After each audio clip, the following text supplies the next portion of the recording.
श्रीमते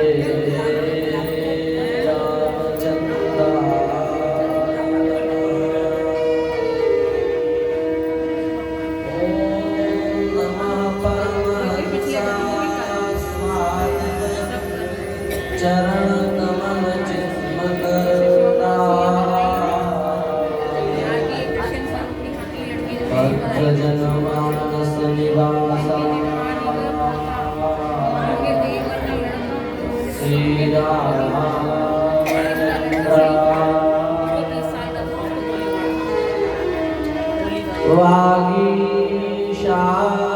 वागीशायस्य वदने श्रीलक्ष्मी यस्य च वक्षसे यस्यास्ते हृदये संवित् तस्य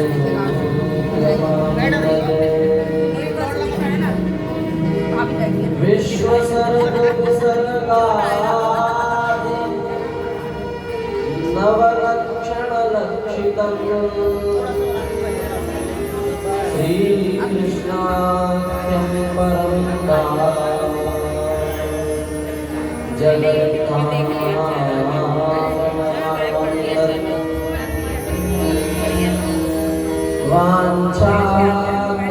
वाञ्छाकल्पतरुभ्यश्च कृपा सिन्धुभ्येव च पतितानां पावनेभ्यो श्रीवैष्णवेभ्यो नमो नमः। प्रह्लाद नारद पराशर पुण्डरीक व्यासाम्बरीश शुक शौनक भीष्मदाभ्यां रुक्माङ्गदार्जुन वसिष्ठ विभीषणादि ज्ञानिमान् परमभागवतान् देयं सदा परिभवग्नमभीष्टदोहम् तीर्थास्पदं शिवविरिञ्चिनुतं शरण्यं विद्यार्थिहं प्रणतपालभवाब्धिपोतं वन्दे महापुरुषते चरणारविन्दम् यस्वानुभावमखिलश्रुतिसारमेको मध्यात्मदीपमतिनितीर्षतान्तमोऽन्धम् संसारिणां करुणयापुराणगुह्यं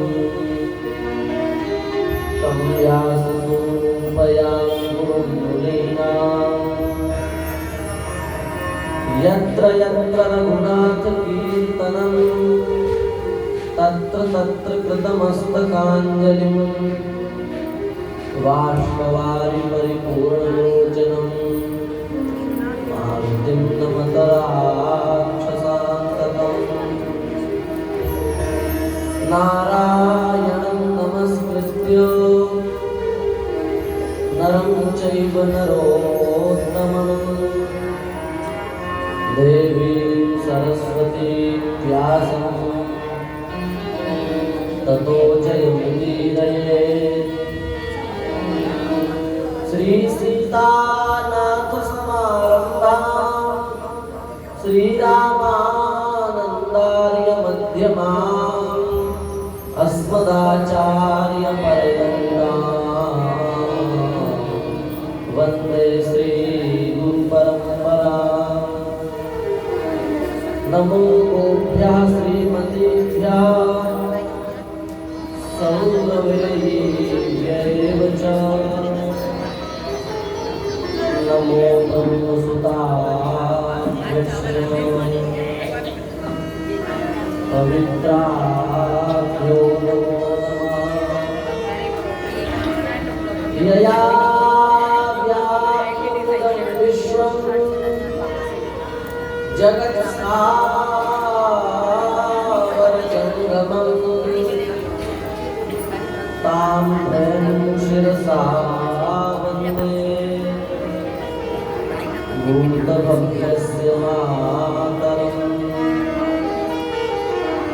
नमोऽस्तु ते व्यासविशालबुद्धेः तुल्लारविन्दायतमत्रनेत्रम् येन त्वया भारततैलपूर्णः प्रज्वालितो ज्ञानमयः प्रदीपः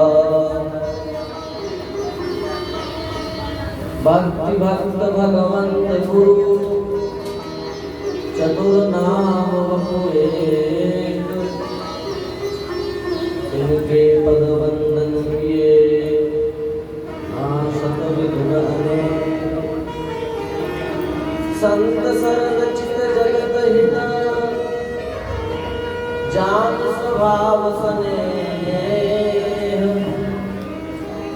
बाल विनय सुनिकर कृपा रामचरण रघुरे जय जय श्री राधा रमण जय जय नवल किशोर जय गोपी चित चोर प्रभु जय जय माखन चोर श्री वृंदावन बिहारी लाल की जय हो राधा रानी जय हो हरि शरणम हरि शरणम हरि शरणम हरि शरणम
श्री जय जय श्री राधे श्याम। ओम नमः पार्वती पतये। हर हर महादेव।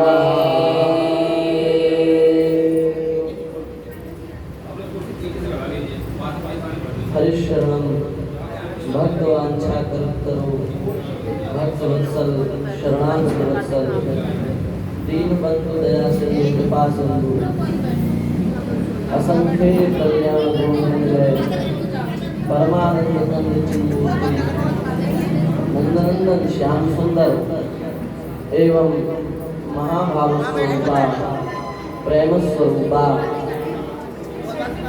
श्री राधा रानी की अहेतुकी अनुकंपा कृपा करुणा से हम सभी लोग अत्यंत पवित्र तीर्थ में बैठ करके इस पवित्र मंदिर की मंगलमयी सन्निधि में ठाकुर जी की नित्य सन्निधि में बैठ करके जीवन का सर्वोत्कृष्ट फल सत्संग लाभ प्राप्त कर रहे हैं। यह श्री ठाकुर जी की हम सबके ऊपर विशेष अहेतुकी कृपा करना है। भगवान नाम का संकीर्तन समस्त प्रकार की बाधाओं का नाश करने वाला है। हम लोग हरिशरणम का अभी संकीर्तन कर रहे थे। श्रीमद् भागवत में लिखा है हरिशरणम एवं ही नित्यम येषाम मुखे वचः अतः काल समादिष्टा जरायुष्मान न बाधते। सनकादिक भगवान नित्य निरंतर हरिशरणम इस मंत्र का जप करते रहते हैं। इस मंत्र का जप करने के कारण संसार के किसी भी प्रकार का प्रभाव, संसार का कोई भी प्रभाव उनके जीवन में नहीं आता। उनकी चित्तवृत्ति किसी भी प्रकार से नहीं बदलती। उनकी जो भजन में प्रवृत्ति है वह कभी भी नहीं बदलती। क्यों? क्योंकि वे नित्य निरंतर हरिशरणम इस मंत्र का जप करते रहते हैं। यह बड़ा प्यारा मंत्र है, भगवान को अत्यंत प्रिय है, इसलिए हरिशरणम इस मंत्र का हम सबको कीर्तन करना चाहिए। और चित्त को शुद्ध करने का सबसे सरल साधन जो है वह है भगवान की कथा। अंतःकरण दूषित है और दूषित अंतःकरण में भगवान के प्रेम का प्रकाश नहीं हो सकता। अपवित्र अंतःकरण में भगवान के प्रेम का प्रकाश नहीं हो सकता। उस अपवित्र अंतःकरण की पवित्रता के लिए, उस अपवित्र अंतःकरण के मल के नाश के लिए भगवान की कथा सबसे श्रेष्ठ है, सबसे सुगम साधन है। भगवान की जो कथा सुनते हैं उनको भगवान के प्रेम की प्राप्ति होती है। क्योंकि कथा सुनते सुनते भगवान के दिव्य गुणों का ज्ञान हो जाता है, भगवान के स्वभाव का ज्ञान हो जाता है, भगवान के प्रभाव का ज्ञान हो जाता है। जब गुण, स्वभाव और प्रभाव इनका ज्ञान जीव को हो जाता है तब स्वतः स्वाभाविक चित्त भगवान की ओर आकृष्ट होता है। और जब भगवान की ओर जीव का चित्त आकर्षित होता है तब भगवान के प्रति सहज प्रेम की प्राप्ति होती है। तो कथा सुनने का पहला फल तो यह है कि चित्त सर्वतो भावेन संसार से हट करके भगवान के चरणों में लग जाता है। दूसरी बात यह है कि जब जीव कथा सुनता है तो निवृत्त तर्षई, उसकी समस्त संसार की जो तृष्णाएं हैं वो निवृत्त हो जाती है। संसार के समस्त प्रकार की इच्छाओं का नाश हो जाता है, क्योंकि उसको समझ में आ जाता है कि बिनु संतोष न काम न साही, बिनु संतोष न काम न साही, बिनु संतोष न काम न साही।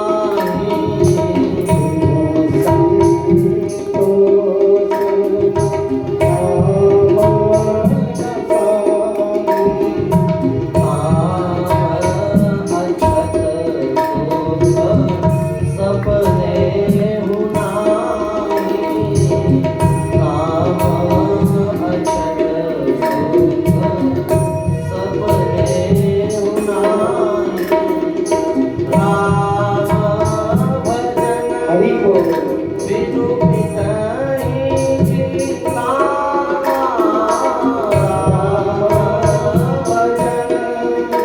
बिनु मिटाया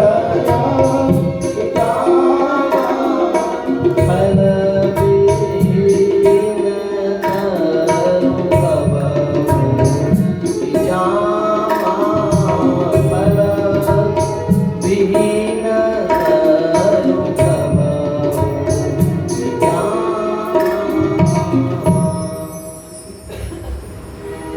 बिना संतोष के प्रेम की प्राप्ति नहीं हो सकती, बिना संतोष के कामनाओं का नाश नहीं हो सकता। और संतोष की प्राप्ति कब होगी?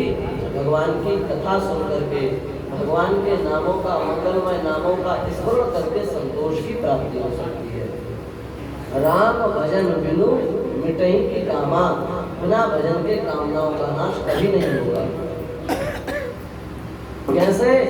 बोले जैसे बिना धरती के वृक्ष उत्पन्न हो सकता है क्या?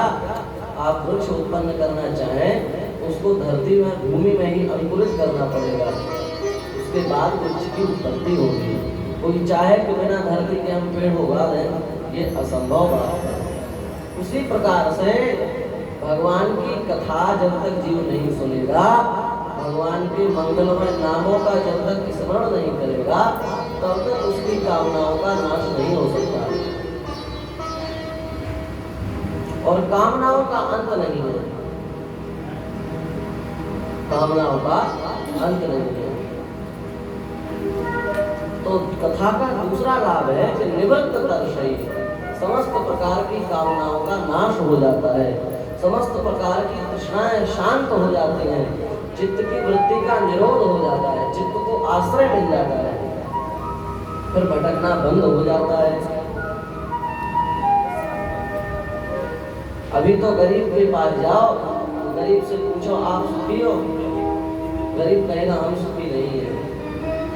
वो कहेगा कि धनवान लोग सुखी हैं, हम सुखी कहाँ हैं, हम तो मांग मांग करके अपनी जीविका चला रहे हैं, हम लोग सुखी नहीं है, धनवान सुखी है। और धनवानों के पास जाओ, वो आप सुखी हो, तो धनवान कहेंगे हम भी सुखी नहीं है, हम लोगों के पास भी सुख नहीं है। सुख किसके पास है? धनवान कहेंगे कि सुख तो राजाओं के पास में है। राजाओं को सुख है, जैसा चाहे वैसा करें, जो भोगना चाहे वो भोगें, जो नियम कानून बनाना चाहे वो नियम कानून बनाए। राजाओं को सुख है, हम लोगों को सुख कहाँ? हम लोग तो राजाओं के जैसे नियम आते हैं, आदेश आते हैं, उसके अनुसार चलते हैं। हम लोगों को सुख नहीं, राजा को सुख है। राजा के पास गए, बोले आप सुखी हो? अरे हम कहाँ सुखी हैं।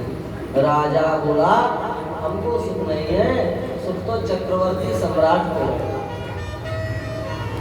चक्रवर्ती सम्राट जैसा हम लोगों को आदेश करता है, वैसा ही हम लोगों को करना पड़ता है, इसलिए हम भी सुखी नहीं है, चक्रवर्ती सम्राट सुखी है। चक्रवर्ती सम्राट के पास पहुंचे, आप सुखी हो? बोले हमको सुख नहीं है, हमसे ज्यादा सुख तो इंद्र को है। अमृत का पान करता है, दिव्य पदार्थों का उपभोग करता है, नंदन वन में विचरण करता है, आकाश में विमानों के द्वारा यात्रा करता है, समस्त गंधर्व गंधर्वियां उसकी स्तुति करती हैं। हमको सुख नहीं है, सुख तो इंद्र को है। इंद्र के पास गए, आप सुखी हो? इंद्र ने कहा हमको सुख कहाँ, सुख तो ब्रह्मा जी के पास में है। ब्रह्मा जी के लोक में जाकर के देखो, तब तुम्हें पता चलेगा कि सुख किसे कहते हैं। अब जो सुख की खोज कर रहा था वो तो परेशान हो गया, गरीब से धनवान के पास, धनवान से राजा के पास, राजा के बाद चक्रवर्ती के पास, चक्रवर्ती के बाद इंद्र के पास, इंद्र के बाद ब्रह्मा जी के पास पहुंच गया और ब्रह्मा जी के चरणों में प्रणाम करके बोला आप तो पितामह ब्रह्मा हैं, जगत की सृष्टि करने वाले आप हैं, आप ही संसार की सृष्टि करते हैं, आप सुखी हो कि नहीं? ब्रह्मा जी ने कहा हम कहाँ सुखी हैं, हम तो जब प्रकट हुए थे तब हमको यही पता नहीं था कि मैं कौन हूँ। हम तो भगवान की कृपा के आश्रित हैं, भगवान की जैसी आज्ञा आती है उसी प्रकार से हम सृष्टि के कार्यों को करते हैं, उसी प्रकार से हम संसार के कार्यों में लगते हैं। हम सुखी कहाँ हैं? हम तो उनके अधीन हैं। अब बताओ, कोई सुखी है संसार में?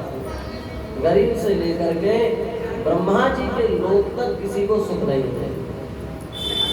धनहीन कहे धनवान सुखी, धनहीन कहे धनवान सुखी, धनवान कहे सुख राजा को भारी, कहे सुख राजा को भारी, राजा कहे चक्रवर्ती सुखी, चक्रवर्ती कहे सुख इंद्र को भारी, इंद्र कहे चतुरान सुखी, चतुरान कहे सुख विष्णु को भारी।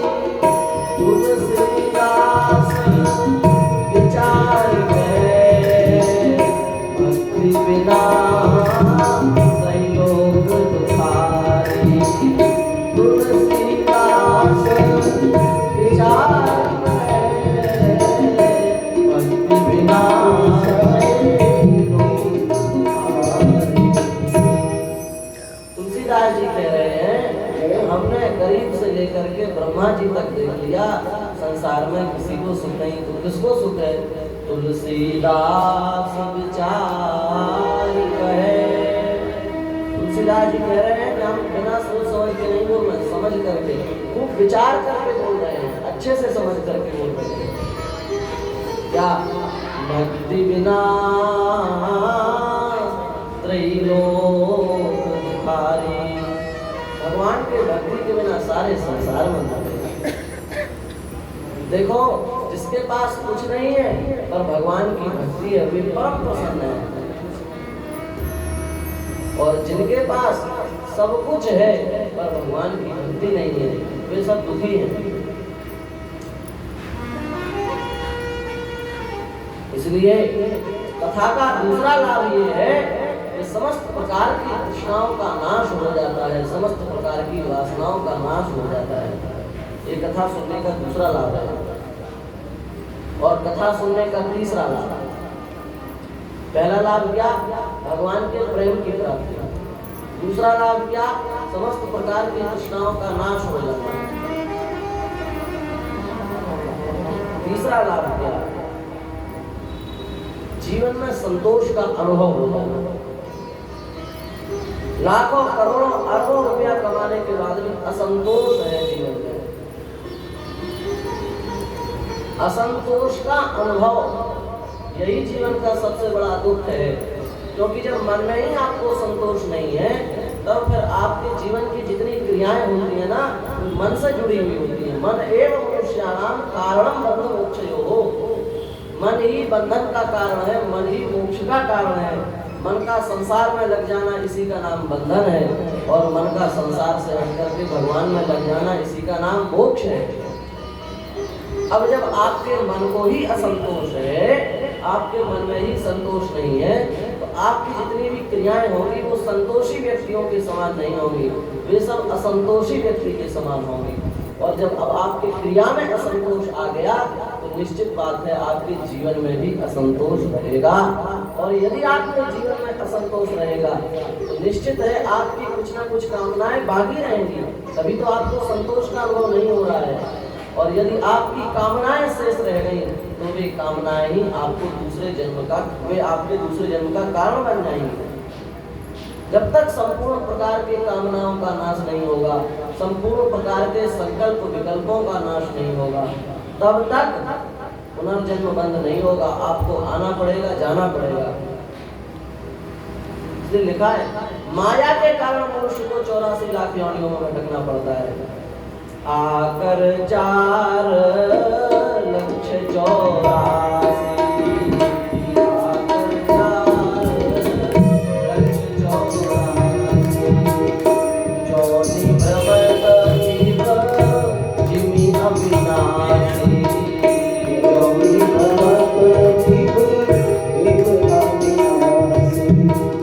करत सदा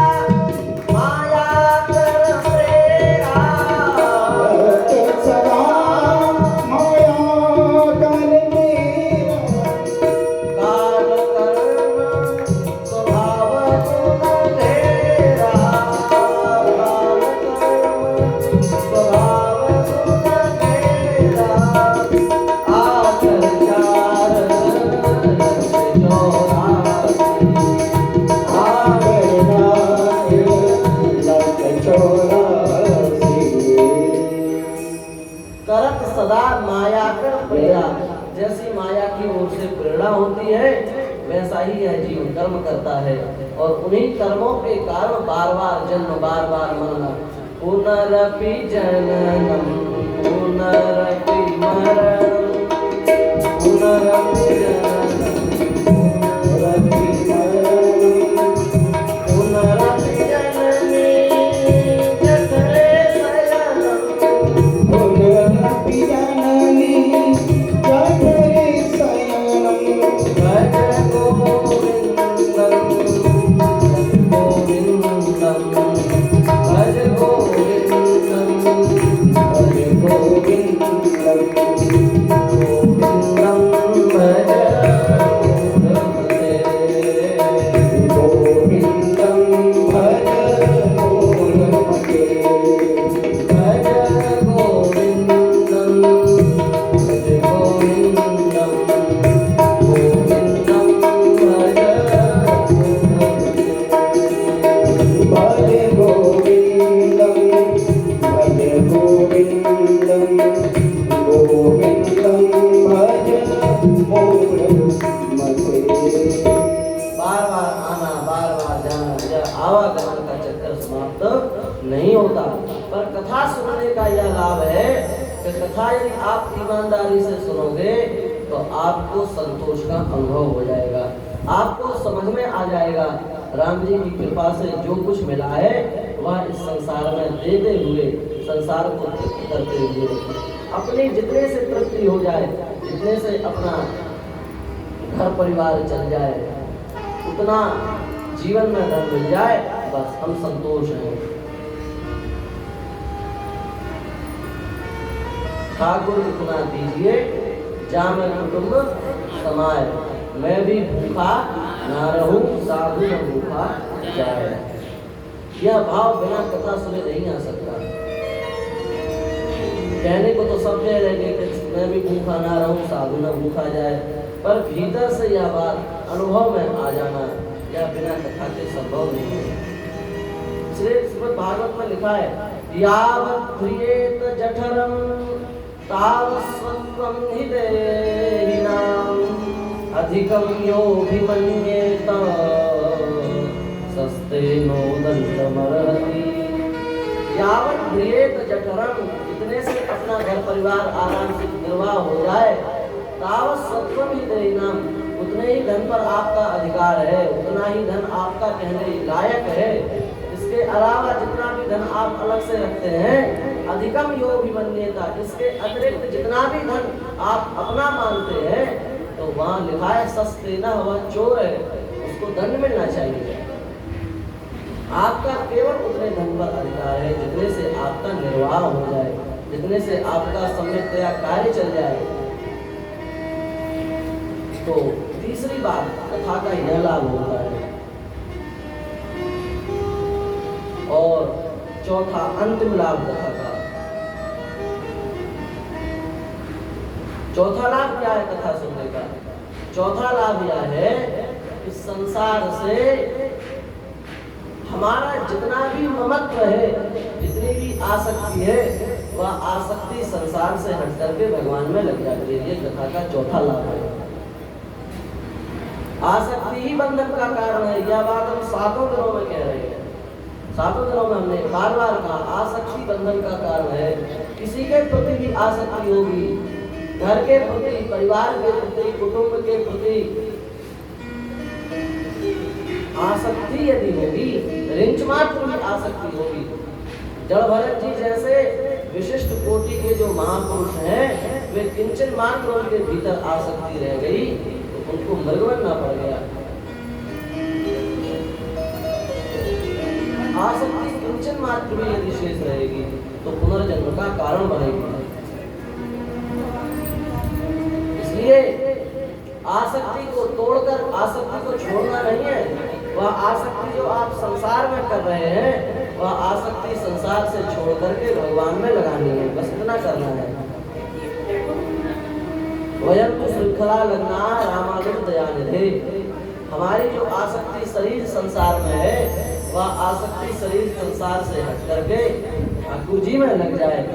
भगवान में लग जाए, उनके भक्तों में लग जाए, सएव साधु सुकृता मोक्षद्वार महाव्रतम, वह आसक्ति यदि भगवान के भक्तों के प्रति हो जाए तो वह आसक्ति मोक्ष का कारण बन जाती है, वह आसक्ति कल्याण का कारण बन जाती है। शरीर से संपूर्ण प्रकार की आसक्ति का त्याग करके भगवान में अपनी आसक्ति को जोड़ लेना, भगवान में अपने मन को लगा लेना। हम सब लोग कहते हैं त्वमेव माता च पिता त्वमेव बन्धुश्च सखा त्वमेव विद्या द्रविणं त्वमेव सर्वं मम देव। पर ये बात हम केवल मुख से कहते हैं, भीतर से स्वीकार नहीं करते। माता रामो मत पिता रामचंद्र, स्वामी रामो मत सखा रामचंद्र, सर्वस्व में रामचंद्रो दयालु, नान्यम जाने नहीं जाने न जाने। माता पिता भाई बहन सब हमारे भगवान हैं। समस्त प्रकार के शरीर संसार की आसक्ति को छोड़ करके और भगवान में अपने चित्त का तदाकाराकारित हो जाना, ये कथा सुनने का चतुर्थ लाभ, अंतिम लाभ है। और वस्तुतः संसार से आसक्ति करना मूर्खता है। क्यों? लिखा है धनानि भूमौ पशवश्च गोष्ठे स्त्रीषु गृहे बालजना श्मशाने देहे स्थितायां परलोकमार्गे धर्मानुगो गच्छति जीव एका। जब व्यक्ति की मृत्यु हो जाती है तो धन बोले भूमौ। पहले के लोग धन को जमीन में गाड़ करके रख दिया करते थे, बैंक तो होते नहीं थे तो बैंकों में जमा कर रहे, तो धन को भूमि में ही रखा करते थे। तो धनानि भूमौ, जब व्यक्ति की मृत्यु होती है तो उतना जीवन भर में अन्याय पाप पूर्वक जितना उसने जो कुछ धन कमाया वो भूमि में ही रह जाता है, साथ में नहीं जाता है। पशवश्च गोष्ठे, जितने भी घर के पशु हैं, गाय हैं, बैल हैं, और भी जितने प्रकार के पशु हैं, सब गोष्ठे अपने अपने जिसकी जो जगह है बंधने की वो वहीं बंधे रह जाते हैं, कोई साथ नहीं जाता।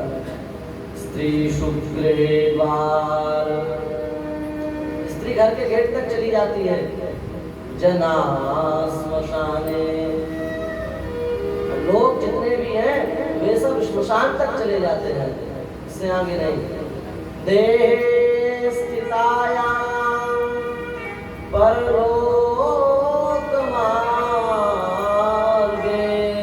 जब यह देह परलोक के मार्ग में चिता में स्थित हो जाता है उस समय उसके साथ क्या जाता है? बोले धर्मानुगा गच्छति, केवल उसका धर्म, केवल उसका सत्य, केवल उसका भजन उसके साथ में होता है। बाकी गच्छति जीव एका, मनुष्य केवल अकेला जाता है, उसके साथ कोई और जाता नहीं है। तो जिन शरीर संसार के प्रति आप आसक्ति करते करते मर गए, वह शरीर संसार तो आपके साथ गया ही नहीं, वह तो आपके सुख दुख का साथी बना नहीं, फिर आसक्ति करने का क्या तात्पर्य है? कुछ भी नहीं। इसलिए शरीर संसार से आसक्ति को हटा करके ठाकुर जी में आसक्ति जोड़ देना, यह कथा सुनने का चतुर्थ लाभ है। तो इस प्रकार से भगवान की कृपा के माध्यम से, क्योंकि देखो भगवान की कथा कहना सुनना ये दोनों व्यक्ति के बस की बात नहीं है। कथा कहना यह भी ठाकुर जी की कृपा है, और हम कथा सुन पा रहे हैं यह भी ठाकुर जी की कृपा है। हमने पहले भी कहा था कि जिनको सुनने का सौभाग्य है, जिन पर भगवान की कृपा है, वो दूर दूर से आकर के कथा सुन रहे हैं, और जिनके भाग्य में कथा सुनना नहीं है वे किसी कारणवश या किसी प्रमादवश या आलस के कारण पास में रहते हुए भी कथा नहीं सुन पाए। कथा सुनना, कथा कहना ये जीव की सामर्थ्य नहीं है। जब वक्ता बोलता है उसके भीतर साक्षात भगवान बैठ करके बोलते हैं। इसलिए कहा गया व्यासाय विष्णु रूपाय सुख रूपक प्रबोधज्ञ। तथा व्यास को सुखदेव का रूप बताया गया है। और जो श्रोता है वे सामान्य श्रोता नहीं है, वे सब परीक्षित जी की कोटि के श्रोता होते हैं। क्योंकि श्रवण भक्ति के आचार्य श्री परीक्षित जी महाराज हैं। सुनना कैसे चाहिए ये परीक्षित जी से सीखना चाहिए। 7 दिन 7 रात्रि तक बिना खाए पिए केवल भगवान श्री कृष्ण में तन्मय होकर के श्री परीक्षित जी ने कथा का श्रवण लाभ प्राप्त किया। इसका नाम है श्रवण। तो श्रवण भक्ति के आचार्य जो राजा परीक्षित जी हैं, अन्य जितने भी भगवान के कथा सुनने वाले रसिक श्रोता हैं, व्यासांबरी शशुक शौनक भीष्म काल्य आदि महापुरुष, वे महापुरुष हम सबके भीतर विराजमान होते हैं। हम सबके ऊपर कृपा दृष्टि करते हैं। हम सबके ऊपर अपनी जो दिव्य दृष्टि है, उनकी कृपा दृष्टि है, उसका वर्षण करते हैं। तब हमको यह सामर्थ्य प्राप्त होती है कि हम भगवान के चरित्र को सुन पाते हैं। इसलिए कथा कहना, कथा सुनना ये दोनों मनुष्य के बस की बात नहीं है। ये दोनों बातें ठाकुर जी के कृपा के अधीन है, भगवान की कृपा के अधीन है। इसलिए हमें यह विचार अवश्य अपने भीतर रखना चाहिए कि हमारे भीतर भगवान, हमारे ऊपर भगवान की कितनी कृपा है, जो हमको हमारे जैसे कलियुग ग्रसित प्राणी को, हमारे जैसे वासना वासित अंतःकरण वाले व्यक्ति को इतनी भगवान की मीठी कथा सुनने का अवसर प्राप्त किया। इस बात को लेकर के हम सबको भगवान के प्रति कृतज्ञ होना चाहिए। भगवान कृपा ना करें तो इस जीव में इतनी सामर्थ्य नहीं है कि वह कथा मंडप में आकर के बैठ जाए, कथा सुन ले। इसलिए ठाकुर जी से हम सब लोग प्रार्थना करें कि भगवान इसी प्रकार से सदा सर्वदा हमारे ऊपर ऐसी कृपा बनावे, ऐसी कृपा बनावे कि अभी तो केवल 7 दिन कथा सुनी, हमारा तन मन प्राण जीवन सब कुछ कथा ही बन जाए। हम केवल कथा के आश्रित रहें। भगवान की कथा से दूर होते ही हमारा चित्त व्याकुल हो जाए, हमारे मन को संतोष ना हो, हमको ऐसा लगे कि जैसे हमारा कुछ बहुत बड़ी वस्तु हमारी खो गई हो। यह स्वाद हमें कथा में आने लगे, कथा ही हमारे लिए जीवन बन जाए। ऐसे हम सब लोग ठाकुर जी की सेवा में प्रार्थना करें। श्री वृंदावन बिहारी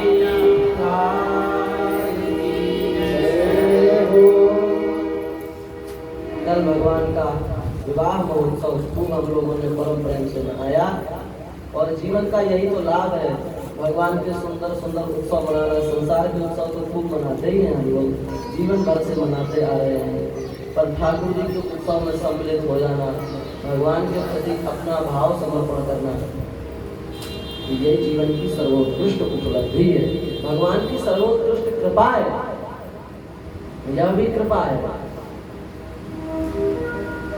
भगवान का रुक्मिणी जी के साथ अत्यंत दिव्य धूमधाम से द्वारिकापुरी में विवाह महोत्सव मनाया गया। इसके बाद में रुक्मिणी जी के गर्भ से प्रद्युम्न नाम के एक बालक की उत्पत्ति हुई। कथा संक्षेप में कहेंगे क्योंकि कथा बहुत है अभी, इसलिए विस्तार करेंगे तो एक ही चरित्र हो पाएगा। सुदामा चरित्र तक कथा पहुंचानी है। इसलिए भगवान की कृपा से हमें जो समय मिला है उस समय के अनुसार हम कहने का प्रयास करेंगे। प्रद्युम्न की उत्पत्ति हुई और शंबरासुर नाम का जो राक्षस है वह जानता है यह प्रद्युम्न ही हमारा भयंकर शत्रु है। ऐसा विचार करके वह चोरी से, माया के बल से प्रद्युम्न को ले आया और प्रद्युम्न को ला करके उसने समुद्र में पटक दिया। पर भगवान की विचार में क्या है इसको कौन जानता है। भगवान जो चाहते हैं वही होता है। ओ सोई जो राम रचित राखा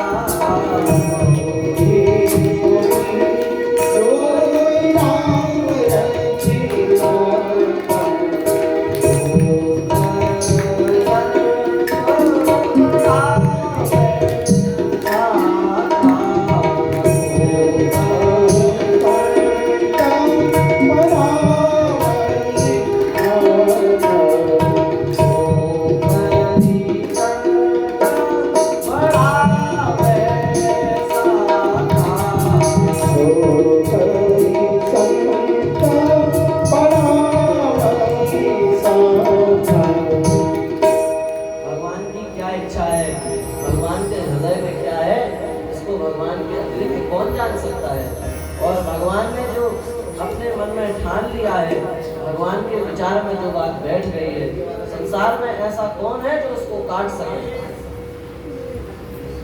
भगवान की इच्छा थी, उसी इच्छा के अनुसार कार्य हुआ। उस बालक को एक बड़ी मत्स्य, उसको त्रिविंगल कहा जाता है, वह उस बड़ी मछली ने उस बालक को खा लिया। मल्लाहों ने उस मछली को जाल में फंसा लिया। कहा अरे ये तो बड़ी भारी मछली है, यह मछली तो राजा को भेंट में देनी चाहिए। सब शंबरासुर के पास लेकर के गए। शंबरासुर ने अपने यहाँ, उनके यहाँ जो रसोइया थे उनको दे दी, बोले तुम लोग इसको ले जाओ। रसोइयों ने जब उस मछली को फाड़ा तो उसमें से प्रद्युम्न जी दिखाई दिए। अब देखो भगवान की इच्छा है, तभी तो रसोइयों ने उस बालक को मायावती को दे दिया, नहीं तो उस बालक को लेकर के कहीं और भी जा सकते थे, या बालक को भी मार डालते। पर भगवान की जैसी इच्छा है वैसा ही होता है। प्रद्युम्न जी मायावती को सौंप दिया। मायावती जी कौन है? यह रति, पूर्व जन्म के कामदेव की पत्नी, ये वे ही हैं। और ये प्रद्युम्न जी कौन है? ये कामदेव ही हैं। भगवान शंकर के तीसरे नेत्र के प्रभाव से तब शिव तीसर नयन उभारा। भगवान शिव ने श्राप दे दिया, उस श्राप के प्रभाव से ये भस्म हो गए। जब रति ने बहुत प्रार्थना की तब भगवान शिव ने आशीर्वाद दिया, ये भगवान श्री कृष्ण के पुत्र बनेंगे और उस समय ये तुम्हें पति के रूप में प्राप्त होंगे। तो वही रति मायावती के रूप में आई है और प्रद्युम्न जी को उसने पाला है, लालन पालन किया है। रति तो भूल गई थी कि हमारे पति ही हैं, पर नारद जी ने आकर के उसको सब समझाया, तब उसको बोध हुआ कि हमारे पति देव ही हैं। उनका पालन पोषण किया और पालन पोषण करने के बाद में उनको कई प्रकार की विद्याएं सिखाई, जिन विद्याओं के प्रभाव से राक्षसी विद्या का प्रभाव उनके चित्त पर, उनके शरीर पर ना पड़े। और जब वे कुछ बड़े हो गए तो मायावती ने उनको सब समझाया कि आप इसके पुत्र हैं, यह राक्षस आपसे वैर रखता था, इसलिए इसने आपको समुद्र में फेंक दिया। पूरी कथा सुनाई। अब तो प्रद्युम्न जी के नेत्र क्रोध से लाल हो गए और वे गए। उनका विचार यही था कि ये किसी प्रकार से क्रोधित हो जाए और क्रोधित होकर के हमसे युद्ध कर लेगा। उस युद्ध करेगा तो हम इसका काम तमाम कर देंगे। प्रद्युम्न जी ने जाकर के खूब खरी खोटी सुनाई। शंबरासुर ने कहा अरे हमने ही तुमको पाला है, हमारे घर में पाल पोस करके हमने तुमको बड़ा किया, तो हमारे लिए शत्रु बन गए। प्रद्युम्न जी ने और सुनाई। अब तो वह क्रोधित हो गया और क्रोध में आकर के उसने अपने अस्त्र शस्त्र उठा लिए। अस्त्र शस्त्र उठा करके भयंकर युद्ध होगा। पर उनकी पत्नी ने इनको इतना पढ़ा लिखा दिया था, इतना योग्य बना दिया था कि उस शंबरासुर की माया का प्रभाव प्रद्युम्न जी के ऊपर नहीं पड़ा और प्रद्युम्न जी ने शंबरासुर का वध कर दिया। बोलिए प्रद्युम्न जी महाराज की जय हो। अब तो ये दोनों वहां से आए हैं, द्वारिका में पधारे हैं। जैसे ही द्वारिका में आए, रुक्मिणी जी अपने आसन से उठ गई। बिना पुत्र के रुक्मिणी जी बड़ी व्याकुल थी, उनके चित्त में अत्यंत पीड़ा थी। पर उन्होंने देखा तो वे तो पहचान नहीं पाई। जन्मते ही बालक गायब हो गया, जन्मते ही बालक को लेकर के वह चला गया और अभी तक इतने उम्र हो गई, इतने बड़े हो गए, एक बार भी बीच में देखा नहीं, इसलिए वे पहचान नहीं पाई। पर उनके मन में यह भाव जरूर आ रहा था कि देखो यदि मेरी भी आज संतान होती तो वह भी इतनी ही सुंदर दिखती, वह भी इतनी ही बड़ी हो गई होती। पर क्या करें, हमारी संतान को तो कोई ले गया। ऐसा विचार ही कर रही थी तो उसी समय ठाकुर जी अपने पिता माता, अपने बड़े भाई बलराम जी के साथ वहां पर आ गए। ठाकुर जी ने कहा ये कौन है, पहचानो। रुक्मिणी जी ने कहा कि आपके जैसे इनमें गुण दिख रहे हैं, आपके जैसा इनका दिव्य स्वभाव दिख रहा है, आपके ही जैसे इनके अमल कमल दल लोचन है, आपके ही जैसे इनके सुंदर घुंघराले केश है, सुंदर चिबुक है। पर आपका पुत्र तो नष्ट हो गया, समाप्त हो गया, वो तो ये हो नहीं सकते। ये है कौन? भगवान तो सब जानते ही थे। भगवान ने परिचय कराया। जैसे ही भगवान ने परिचय कराया, अब तो रुक्मिणी माता प्रसन्न हो गई और रुक्मिणी माता ने प्रसन्न होकर के उन दोनों को अपने हृदय से लगा दिया। देखो ये है भगवान की इच्छा। बालक तो नष्ट हो गया था, पर भगवान की इच्छा तो मछली निकल गई। पर ठाकुर जी की इच्छा मल्लाहों को मिल गई और मल्लाहों के मन में भी भगवान ने ऐसी प्रेरणा दी कि वे सम्रासुर के पास लेकर के पहुंच गए। नहीं तो अपने यहाँ उसका कुछ भी करते सम्रासुर के पास लेके क्यों जाते, पर ठाकुर जी की इच्छा है कि वे सम्रासुर के पास लेकर के पहुंच गए और सम्रासुर ने रसोइयों को दे दी और रसोइयों ने मायावती को पकड़ा दिया और बालक और आज विवाह करके नववधू के साथ में भगवान की समीप में आकर के खड़े हो गए। इसका नाम है भगवान की इच्छा। इसलिए कितने से भी कितनी प्रतिकूल परिस्थिति हो, कितने से भी कितनी हमारे जीवन में विरुद्ध स्थिति बन जाए और हमें घबराना नहीं चाहिए। हमें उसमें यह विचार नहीं रखना चाहिए कि हमारे साथ ये क्या हो रहा है। हमें सतत यह चिंतन रखना चाहिए कि हमारे जीवन में जो कुछ भी हो रहा है भगवान की कृपा से हो रहा है, भगवान के विधान से हो रहा है। इसलिए कितने से भी कितनी अनुकूलता मिल जाए उसमें हमें प्रसन्न नहीं होना चाहिए और कितनी से भी कितनी प्रतिकूलता मिल जाए उसमें हमें दुखी नहीं होना चाहिए। भगवान की जैसी कृपा जैसा विधान हमें सब में निर्वाह करना चाहिए। और एक बात और, अनुकूलता में भजन कम होता है, प्रतिकूलता में भजन ज्यादा होता है। ये अनुभव सिद्ध बात है। आपको बढ़िया कमरा दिया जाए, सब जगह से खिड़कियां बंद कर दी जाएं, पर्दे लगा दिए जाएं, सुंदर आपके सामने 56 प्रकार के भोजन रख दिए जाएं, बढ़िया सुंदर बिछौने बिछा दिए जाएं, एसी चला दी जाए और फिर आपसे कहा जाए कि ये माला अब आपको भजन करना है, तो भोजन अपने ओर खींचेंगे, निद्रा देवी अपने ओर खींचेंगे। इतना सुंदर वातावरण कमरा है, यहाँ कहाँ भजन, यहाँ तो भोजन करके सो जाओ। ये विचार मन में आएंगे, अनुकूलता में भजन की वृत्ति नहीं बनती और कुछ भी नहीं होगा, निष्किंचा अकिंचनता होगी, घर में खाने पीने के लिए भी उपलब्ध नहीं होगा। स्वाभाविक बात है आपको भगवान की याद आएगी, स्वाभाविक बात है आप भगवान को पुकारोगे, किसी भी भाव से पुकारो, भले इस भाव से पुकारो कि अरे भगवान देखो हमारे साथ कितना अन्याय कर रहे हैं, पर भगवान की याद तो आई आपको। प्रतिकूलता में भगवान की स्मृति ज्यादा होती है, अनुकूलता में भगवान की स्मृति कम होती है। इसलिए अनुकूलता आवे तो कोई बात नहीं और प्रतिकूलता आवे तो प्रसन्न हो जाना चाहिए। भगवान ने हमें भजन करने के लिए समय दे दिया। हम भोगों में मस्त हो गए थे, विषयों में मस्त हो गए थे, हमसे भजन नहीं बनता था। भगवान ने विचार किया यह जीव इसी प्रकार से भोगों में लिप्त रहेगा तो फिर हमारी प्राप्ति कैसे कर पाएगा। इसलिए भगवान ने अपनी ओर से कृपा करके हमको प्रतिकूलता दे दी। अब इस प्रतिकूलता में हम भगवान का खूब भजन करें, इस विचार से उस प्रतिकूलता को भी सहन कर लेना चाहिए। इसलिए कुंती माता ने कहा है अपनी स्तुति में, विपदा तत्र तत्र जगत गुरो भवतो दर्शनम यस्य दपुनर्यस्याद पुनर्भव दर्शनम। हे नाथ, हम हमेशा यह चाहते हैं हमें विपत्ति प्राप्त हो। ठाकुर जी अपनी कथा सुनने के लिए स्वयं आते हैं, यहाँ रोज ठाकुर जी आते हैं और रोज अपनी कथा बैठ करके सुनते हैं। और हम सब जितने भी श्रोता हैं उन सभी श्रोताओं के प्रति टुकुर टुकुर देखते हैं और सबके भाव को पूर्ण करते हैं, सब पर आशीर्वाद की वर्षा करते हैं। ये एक पीछे कर दीजिए, ये रख दीजिए। वृंदावन बिहारी लाल की जय हो। हम क्या कह रहे थे, अनुकूलता हो तो भी अच्छी बात है और जीवन में कदाचित मान लो प्रारब्ध के कारण प्रतिकूलता आ जाए, उस प्रतिकूलता में हमें दुखी नहीं होना चाहिए। उस प्रतिकूलता को भी हम आराम से सहन करें, उस प्रतिकूलता में भी हमारा मंगल है, उस प्रतिकूलता में भी हमारा कल्याण है। तो रुक्मिणी जी को प्रतिकूलता मिली पर रुक्मिणी जी भगवान का विधान समझ करके उस प्रतिकूलता को सहन कर लिया उन्होंने। उसका लाभ क्या हुआ? उसका लाभ ये हुआ कि रुक्मिणी जी को अपने पुत्र की प्राप्ति हुई और अकेले पुत्र की प्राप्ति नहीं हुई, पत्नी के सहित नववधू के सहित पुत्र की प्राप्ति हुई। यह है भगवान की प्रतिकूलता। पिता को कृपा मानने का फल।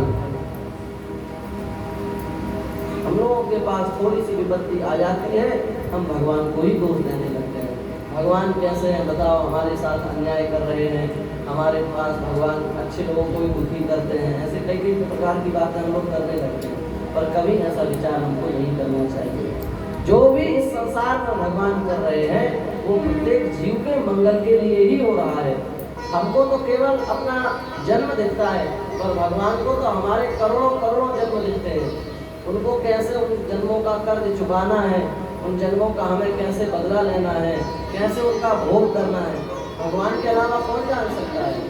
इसलिए हमारी दृष्टि तो बहुत छोटी है, भगवान की दृष्टि बहुत विशाल है। इसलिए हमें भगवान की किसी भी विधान में दुखी ना होकर के भगवान की कृपा का अनुभव सदा सर्वदा करते रहना चाहिए। यही है कथा श्रवण का फल। इस प्रकार से प्रद्युम्न जी का विवाह हुआ और बड़े धूमधाम के साथ प्रद्युम्न जी के विवाह को भी मनाया गया। एक राजा था, उसका नाम था सत्राजित। सूर्य भगवान का परम भक्त था। सूर्य भगवान ने उसकी भक्ति से प्रसन्न होकर के उसको एक दिव्य मणि प्रदान की। उस मणि के प्रकाश में वह इतना चमकता था कि लोगों को लगता था कि साक्षात सूर्य भगवान सामने आ गए हैं क्या। उसी मणि को पहन करके धारण करके बाद द्वारिकापुरी में आ गया। द्वारिकापुरी में लोगों ने देखा तो भगवान के पास आए, बोले महाराज आज तो आपके दरबार में सूर्य भगवान पधार रहे हैं। ठाकुर जी तो सब जानते। उन्होंने कहा अरे बोले द्वारिका वासियों, ये सूर्य भगवान नहीं है, या तो सत्राजित मणि धारण करके आया है, मणि के प्रकाश से इतना चमक रहा है। भगवान ने कहा कि हे सत्राजित, यदि आपका विचार हो आप यह अपनी मणि हमारे राजा जो उग्रसेन है उन उग्रसेन को आप यह मणि प्रदान करें। सत्राजित ने मना कर दिया और सत्राजित के छोटे भाई जो प्रसेन थे वो एक बार उस मणि को पहन करके जंगल में चले गए। जंगल में एक शेर ने उनकी हत्या कर दी, उस मणि को छीन लिया और वह शेर उस मणि को लेकर के जैसे ही गुफा में जा रहा था उसी समय जामवंत जी ने उनको देख लिया और उस शेर को मार करके वह मणि वे अपनी कन्या जामवती को उन्होंने जाकर के प्रदान कर दी। अब तो सत्राजित का भाई मर गया, मणि भी नहीं मिली, तो सत्राजित ने विचार किया कि कृष्ण जी हमसे मणि मांग रहे थे, हमने मणि उनको दी नहीं और उसके कुछ दिन बाद ही यह घटना घट गई। तो हमको तो लगता है कि सर्वसमर्थ कृष्ण ने ही हमारे भाई की हत्या करवा दी और ये मणि छुपा के रख दी। बिना प्रमाण के बात है, प्रमाणित नहीं हुआ और उसके मन में ऐसी बात आई। अब बात सही नहीं थी, उसने अपने घर के एक दो लोगों को बता दी, पूरे नगर में फैल गई। जब किसी के निंदा का काम आता है, जब किसी की निंदा होती है तो उसकी बात बहुत जल्दी संसार में प्रचार में आ जाती है। आती है कि नहीं? जब कोई अच्छा काम करता है उसका उतना जल्दी प्रचार नहीं होता। कोई झूठ बोल दे, कोई गलत कार्य कर दे, पूरे में फैल जाए, पता ही नहीं चलता है कब यह बात सारे संसार में फैल गई, इसको कोई नहीं जानता। सत्राजित की यह बात पूरे नगर में फैल गई कि सत्राजित का मानना यह है कि मणि की चोरी और हमारे भाई की हत्या कृष्ण ने की है। भगवान ने सोचा घर बैठे कलंक लग गया, हमने कुछ बिगाड़ा नहीं, कुछ किया नहीं, कोई प्रतिक्रिया की नहीं और घर बैठे ही कलंक ने आके तिलक कर दिया हमारा। इस कलंक से मुक्ति कैसे मिले? भगवान गए शेर के पद चिन्हों के आधार पर। भगवान धीर भगवान तो भगवान है, उन्हें किसी पद चिन्ह की आवश्यकता थोड़ी नहीं है, वे तो केवल लीला कर रहे हैं। भगवान पहुंच गए और पहुंच करके भगवान ने जाम्बवती जी को पुकारा। भगवान भक्त को कभी नहीं भूल सकते। किसी कर्मवश, किसी प्रारब्धवश भक्त भगवान को भूल जाए यह एक बात संभव है, पर भगवान तो सब कुछ जानने वाले हैं। उनसे क्या छुपा है इस संसार में? वे समझ गए कि ये तो हमारे परम भक्त जामवंत जी हैं, और जामवंत जी नहीं समझ पाए। जामवंत जी ने कहा क्यों आए हो? भगवान ने कहा मणि लेने के लिए आए हैं। अरे वो तो हमने अपनी पुत्री को दे दी। भगवान ने कहा बस वही लेने के लिए आए हो। उन्होंने कहा हम नहीं देंगे। भयंकर घोर युद्ध हुआ।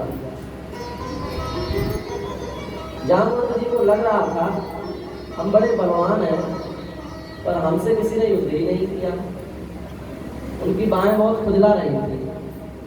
उन्होंने सोचा कि भगवान राम में अतुलनीय बल है, अपरिमित बलशाली हैं भगवान श्री राम, पर मुझे ऐसा लगता है कि हमसे यदि वे युद्ध करेंगे तो उनको भी लगेगा कि किसी बलवान से हमारी टक्कर हुई है।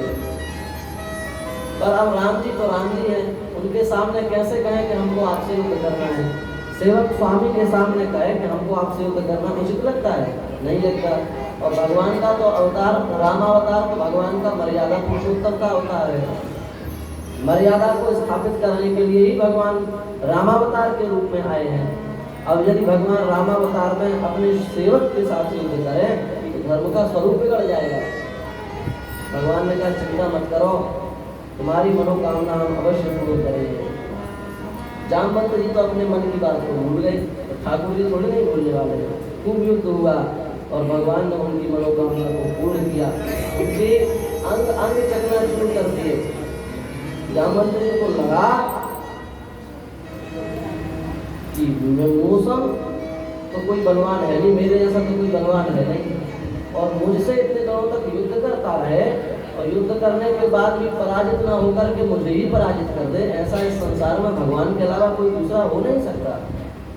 उन्होंने हाथ जोड़ करके प्रार्थना की। वे समझ गए। आप जामवंत जी ने कहा कि हम आपको पहचान गए। जब तक भगवान जनाना ना चाहे तब तक कोई ठाकुर जी को जान नहीं सकता। जामवंत जी को जब तक नहीं जनाना था तब तक जामवंत जी युद्ध करते रहे, जान नहीं पाए। और जब जनाने की बारी आई, जामवंत जी को अपने आप भीतर से लगने लगा कि ये कोई सामान्य प्राणी नहीं, ये तो भगवान है। इसलिए रामायण में कहा है सोई जानहि जिहि देव जनाई, सोई जानहि जिहि देव जनाई, जानत तुम्हारी तुम्हीं हो जाई,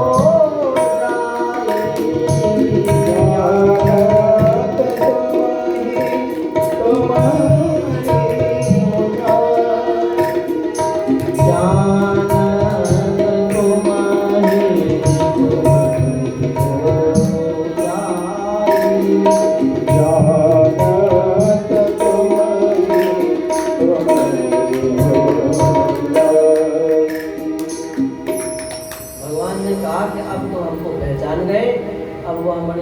अब भगवान ने पूरी कथा सुनाई। चाह तो पहले भी सुना सकते थे पूरी कथा, जामवंत जी युद्ध ही क्यों करते, पर भगवान अपने भक्त की किसी भी इच्छा को शेष नहीं रखना चाहते। भगवान कह रहे हैं हम भक्त पराधीना, हम अपने भक्त के पराधीन रहते हैं। उस भक्त की जैसी इच्छा होती है उस इच्छा को हम पूर्ण करते हैं। यदि हम युद्ध करने के पहले ही बता देंगे कि हम परब्रह्म परमात्मा श्री कृष्ण है, तब फिर हमसे ये युद्ध कैसे करेंगे। इसलिए भगवान ने अपना परिचय नहीं दिया, घोर युद्ध किया, अपने भक्त की तृष्णा, अपने भक्त की इच्छा को पूर्ण किया। यही है भगवान की भक्त वत्सलता। भक्त ने भगवान से कहा नहीं कि हमको आपसे युद्ध करना है, केवल मन में बात आई, भगवान ने विचार कर लिया हम आपकी इच्छा पूर्ण करेंगे। भगवान को अपने भक्तों से प्रिय कोई नहीं लगता। उन भक्तों का यदि कोई तिरस्कार कर दे, जानबूझ करके क्या भूल से भी कर दे, भगवान को सहन नहीं होता। एक बार एक कथा ध्यान आ गई, सुना देते हैं। एक बार भगवान नारायण, लक्ष्मी नारायण भगवान जो है, भगवान तो भगवान, उनकी लीला को कौन जाने क्या चाहते हैं। एक बार ठाकुर जी एक संत के पास कथा सुनने के लिए जाने लगे। बड़े अच्छे संत थे, उनके पास कथा सुनने के लिए भगवान आते रोज। लक्ष्मी जी ने विचार किया कि रोज समय से चले जाते हैं, बिल्कुल जैसे कोई व्यक्ति ड्यूटी पर जाता है ना टाइम से, ऐसे ही ठाकुर जी सत्संग सुनने रोज बिल्कुल समय से जाते थे। लक्ष्मी जी ने कहा, एक बार पूछा तो आकर ये जाते कहाँ हैं। लक्ष्मी जी ने कहा यदि हम बताने के लायक हो तो आप हमको बताओ, आप रोज जाते कहाँ हो? भगवान ने कहा देवी क्या बताएं, एक बड़े रसिक वैष्णव सिद्ध संत हैं, उन संत के मुख से कथा सुनने के लिए मैं जाता हूँ। जैसे यहाँ पर आए ना भगवान कथा सुनने के लिए, ऐसे ही वहाँ भगवान सशरीर साक्षात जाते हैं। अच्छा आप सत्संग सुनने जाते हैं, कथा सुनने जाते हैं? भगवान ने कहा हाँ, हम रोज कथा सुनने के लिए ही वहाँ जाते हैं। लक्ष्मी जी ने कहा आपकी आज्ञा तो हम भी चलें, कथा सुनेंगे हम भी। अकेले यहाँ वैकुंठ में कोई कार्य तो है नहीं, आपके साथ कथा सुनने के लिए हम भी चलेंगे।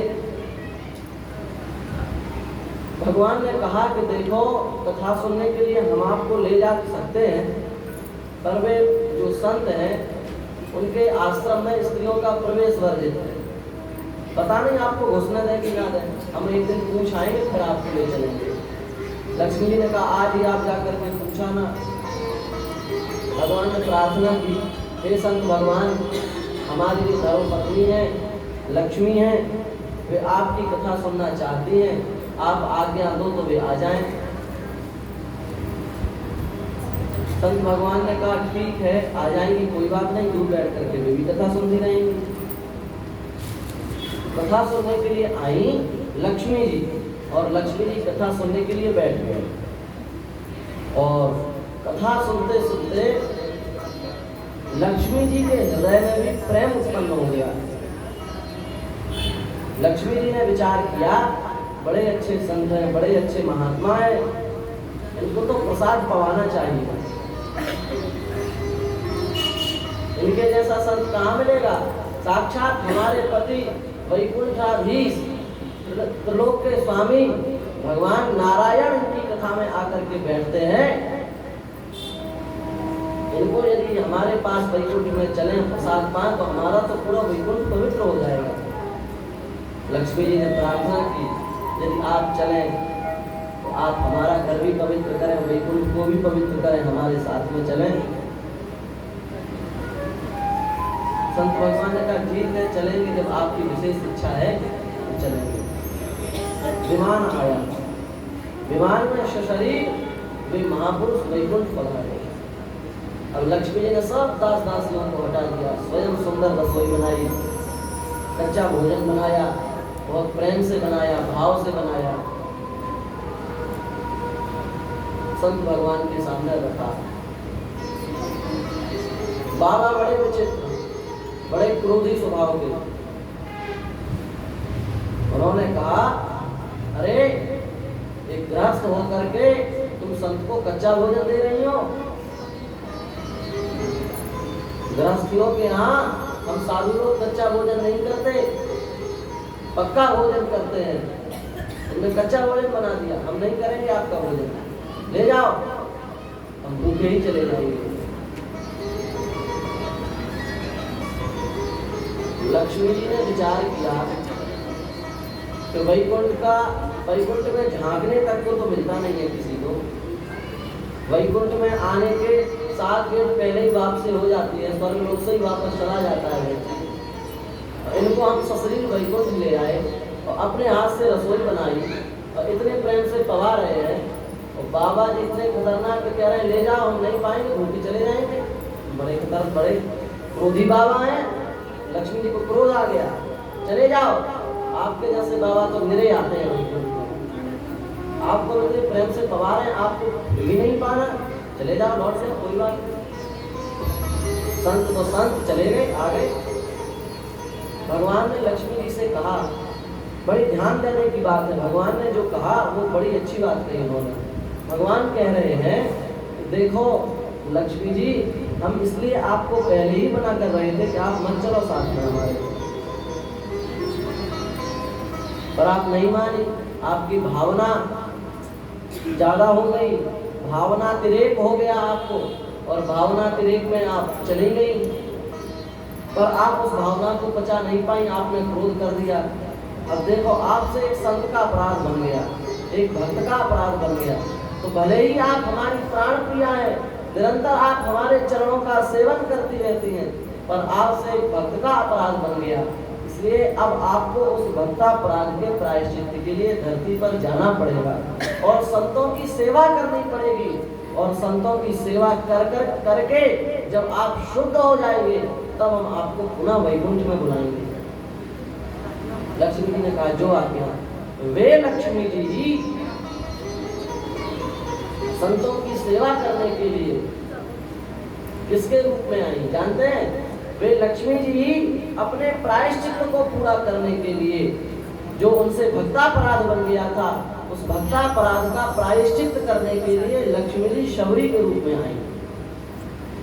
सबने सुना है ना सबरी चरित्र। सबरी देख रही हरि बाट, सबरी भगवान की बाट जो रही है कब हमारे यहाँ ठाकुर जी आएंगे। अब आप सबरी का चरित्र उठा करके देखो, सबरी ने कितनी संतों की सेवा की। संतों ने खूब डांटा फिर भी सबरी सेवा कर रही है। क्यों? हमने जो पाप किया उसका प्रायश्चित तो करना है ना। मतंग ऋषि की जीवन भर सबरी ने सेवा की। आप कहेंगे शबरी लक्ष्मी जी का रूप थी, इसमें कोई प्रमाण? हाँ, रामायण प्रमाण। रामायण की चौपाई आप देखो, भगवान सबरी से क्या कह रहे हैं? कह रघुपति सुनु भाई बाता,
शब्द पर ध्यान दो। का रघुपति, भगवान का माने बोल रहे हैं क्या?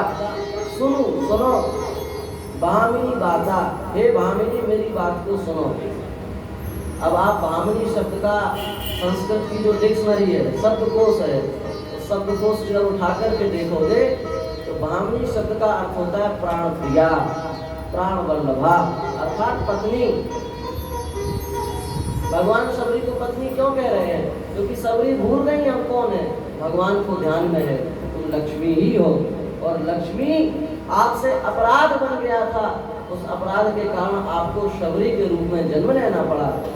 इसलिए अब हमारी बात ध्यान से सुन लो। मानव एक भक्ति करना था, हम केवल भक्ति के सिद्धांत को स्वीकार करते हैं और उस भक्ति को जो अपने जीवन में धारण किए हुए महापुरुष हैं, जो भक्त हैं, उन भक्तों का यदि अपराध बन जाए तो हम उसको क्षमा नहीं करते। ये बात भगवान ने वहां ध्यान कराई है शबरी जी को। कहने का तात्पर्य है जीवन में किसी संत का भक्त का मन से भी अपराध यदि बन जाएगा उसका बहुत पाप भोगना पड़ेगा। कहां तक कहें, श्री सीता जी जो भगवान की इतनी आराध्या, भगवान को इतना प्रेम करने वाली है, श्री राम जी के लिए अयोध्या की सुख संपदा को छोड़ करके कोमलांगा श्री सीता जी वनवास में गई हैं। वे श्री सीता जी जब उन्होंने सोने के हिरण को देखा तो सोने के हिरण को देख करके उनके मन में आया कि यह हिरण तो हमारे पास में होना चाहिए। राम जी को कहा इसको मारो। राम जी गए हैं, बाण मारा और मारीच ने, हिरण तो था नहीं, छलधारी मारीच था। मारीच ने भगवान श्री राम की आवाज बना करके हे राम चिल्लाया, हे लक्ष्मण कहाँ हो, आसीते कहाँ हो, ऐसे मारीच ने आवाज दी। सीता जी को लगा कि राम जी संकट में, जाऊं बेग। लक्ष्मण जी को आज्ञा नहीं, जल्दी जाओ। लक्ष्मण जी ने हंस करके कहा कि जिनके डर से सारा चराचर जगत डरता है, सारे सुर असुर गंधर्व जिनके सामने गर्दन झुका करके खड़े रहते हैं, उसको उन भगवान को एक सामान्य राक्षस क्या कर सकता है? आप भी कैसी बात करते हैं? सीता जी ने भावातिरेक के कारण, प्रेमातिरेक के कारण लक्ष्मण जी को बहुत कुछ अपशब्द कह दिए। वाल्मीकि रामायण में स्पष्ट आया, बहुत कुछ अपशब्द कहे हैं। लक्ष्मण जी को वो बातें चुभ गई, इसलिए लक्ष्मण जी सीता जी को छोड़ करके लक्ष्मण रेखा खींच करके चले गए। राम जी तो सब कुछ जानते हैं, वे समझ गए कि हमारी प्राण प्रिया सीता से हमारे परम भक्त लखन लाल जी का अपमान हो गया है, हमारी प्राण प्रिया सीता से हमारे परम भक्त लक्ष्मण जी का अपराध हो गया है। इसलिए अब ये भले हमारे सेवा में आई है, पर इनसे भक्तापराध बन गया। इसलिए भगवान ने मन ही मन सीता जी का परित्याग कर दिया। रावण में क्या हिम्मत वो सीता जी को हाथ लगा सके, पर भक्तापराध के कारण सीता जी को लंका जाना पड़ा। समझ पा रहे हैं बात? ये भक्तापराध है। इस भक्तापराध के कारण लक्ष्मण जी को, सीता जी को लंका जाना पड़ा।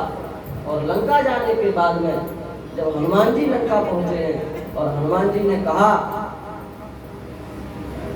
हे माता, हम राम जी का संदेश लेकर के आए हैं, तो सीता जी ने कहा कि तुम जाओ और जाकर के दोनों भाइयों के चरणों में हमारा प्रणाम करो। अब लक्ष्मण जी तो सीता जी को माता जी मानते हैं, तो माता पुत्र को प्रणाम नहीं करेगी, पर सीता जी जानती हैं हमसे अपराध बन गया, इसलिए सीता जी लक्ष्मण जी को प्रणाम कर रही हैं। राम जी ने यह बात सुनी, प्रसन्न हो गए। अब सीता जी ने अपने पाप का प्रायश्चित कर लिया है, इतना उनके लिए बहुत है। तो राम जी ने जैसे ही यह बात सुनी, तत्काल भगवान कह रहे हैं, अब विलंब के कारण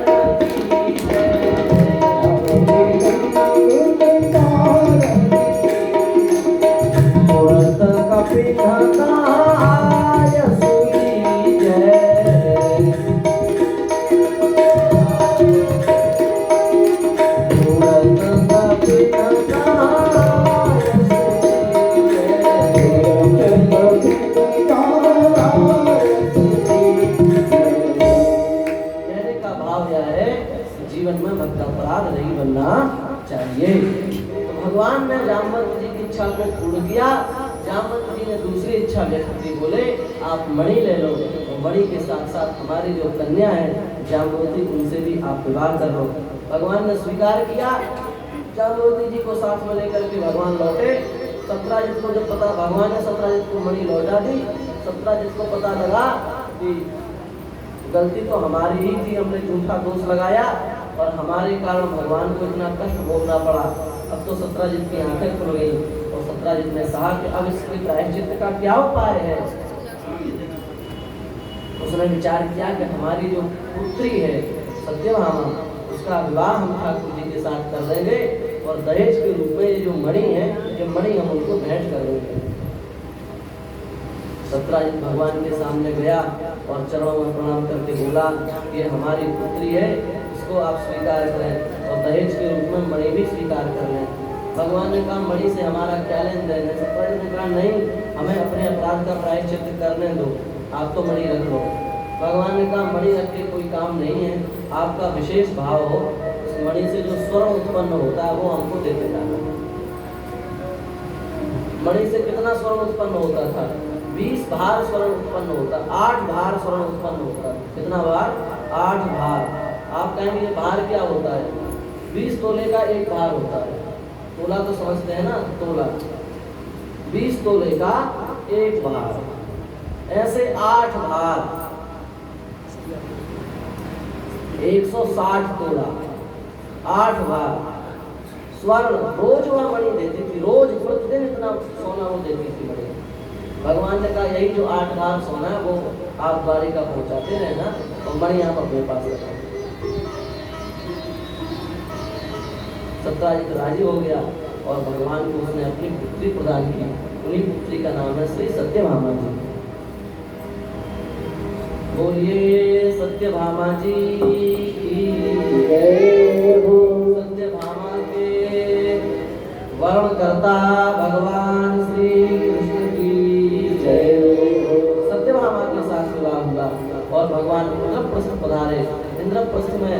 बार अर्जुन के साथ भगवान भ्रमण कर रहे थे, यमुना जी के किनारे उन्होंने देखा एक परम तपस्विनी सिद्धासन में बैठ करके भजन कर रही है।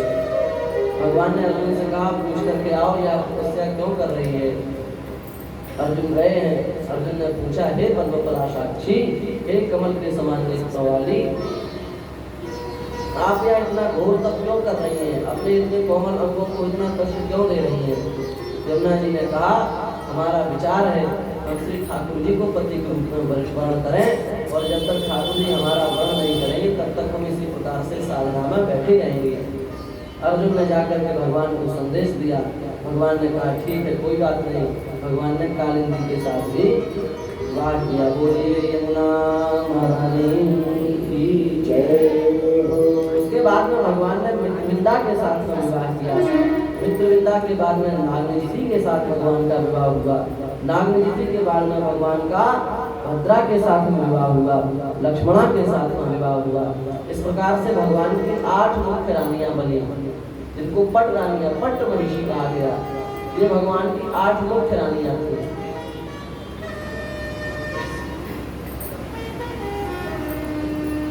आठ विवाह करने के पश्चात भगवान के पास एक बार इंद्र आए, और इंद्र ने आकर के कहा कि एक राक्षस है बहुमासुर, वह बड़ा ही नृशंस है, बड़ा ही अत्याचारी है। अदिति माता के कुंडल भी उसके पास है, और भी स्वर्ग से कई वस्तुएं वो चुरा करके ले गया, अपने संरक्षण में रखे, और उसके अत्याचार से हम लोग बड़े त्रस्त हैं, आप कृपा करो। भगवान ने कहा, ठीक है। शंबरासुर के यहाँ पहुंचे। शंबरासुर को भगवान ने शंबरासुर को मार डाला है, और शंबरासुर के महल में भगवान ने प्रवेश किया। शंबरासुर का जो पुत्र था उसको भी भगवान मारने जा रहे थे, उतने में ही भूमि प्रकट हो गई, धरती माता प्रकट हो गई, और धरती माता ने प्रणाम करके भगवान की स्तुति की, और भगवान से प्रार्थना की कि अब आप इसके पुत्र को कम से कम अभयदान दीजिए, ये आपके शरण में है, अब इसका आप वध मत कीजिए। भगवान का नियम है, जो व्यक्ति हमारी शरण में हो जाता है, पर उसने कितने भी अपराध क्यों न किए हों, पर उसको हम दंड नहीं देते।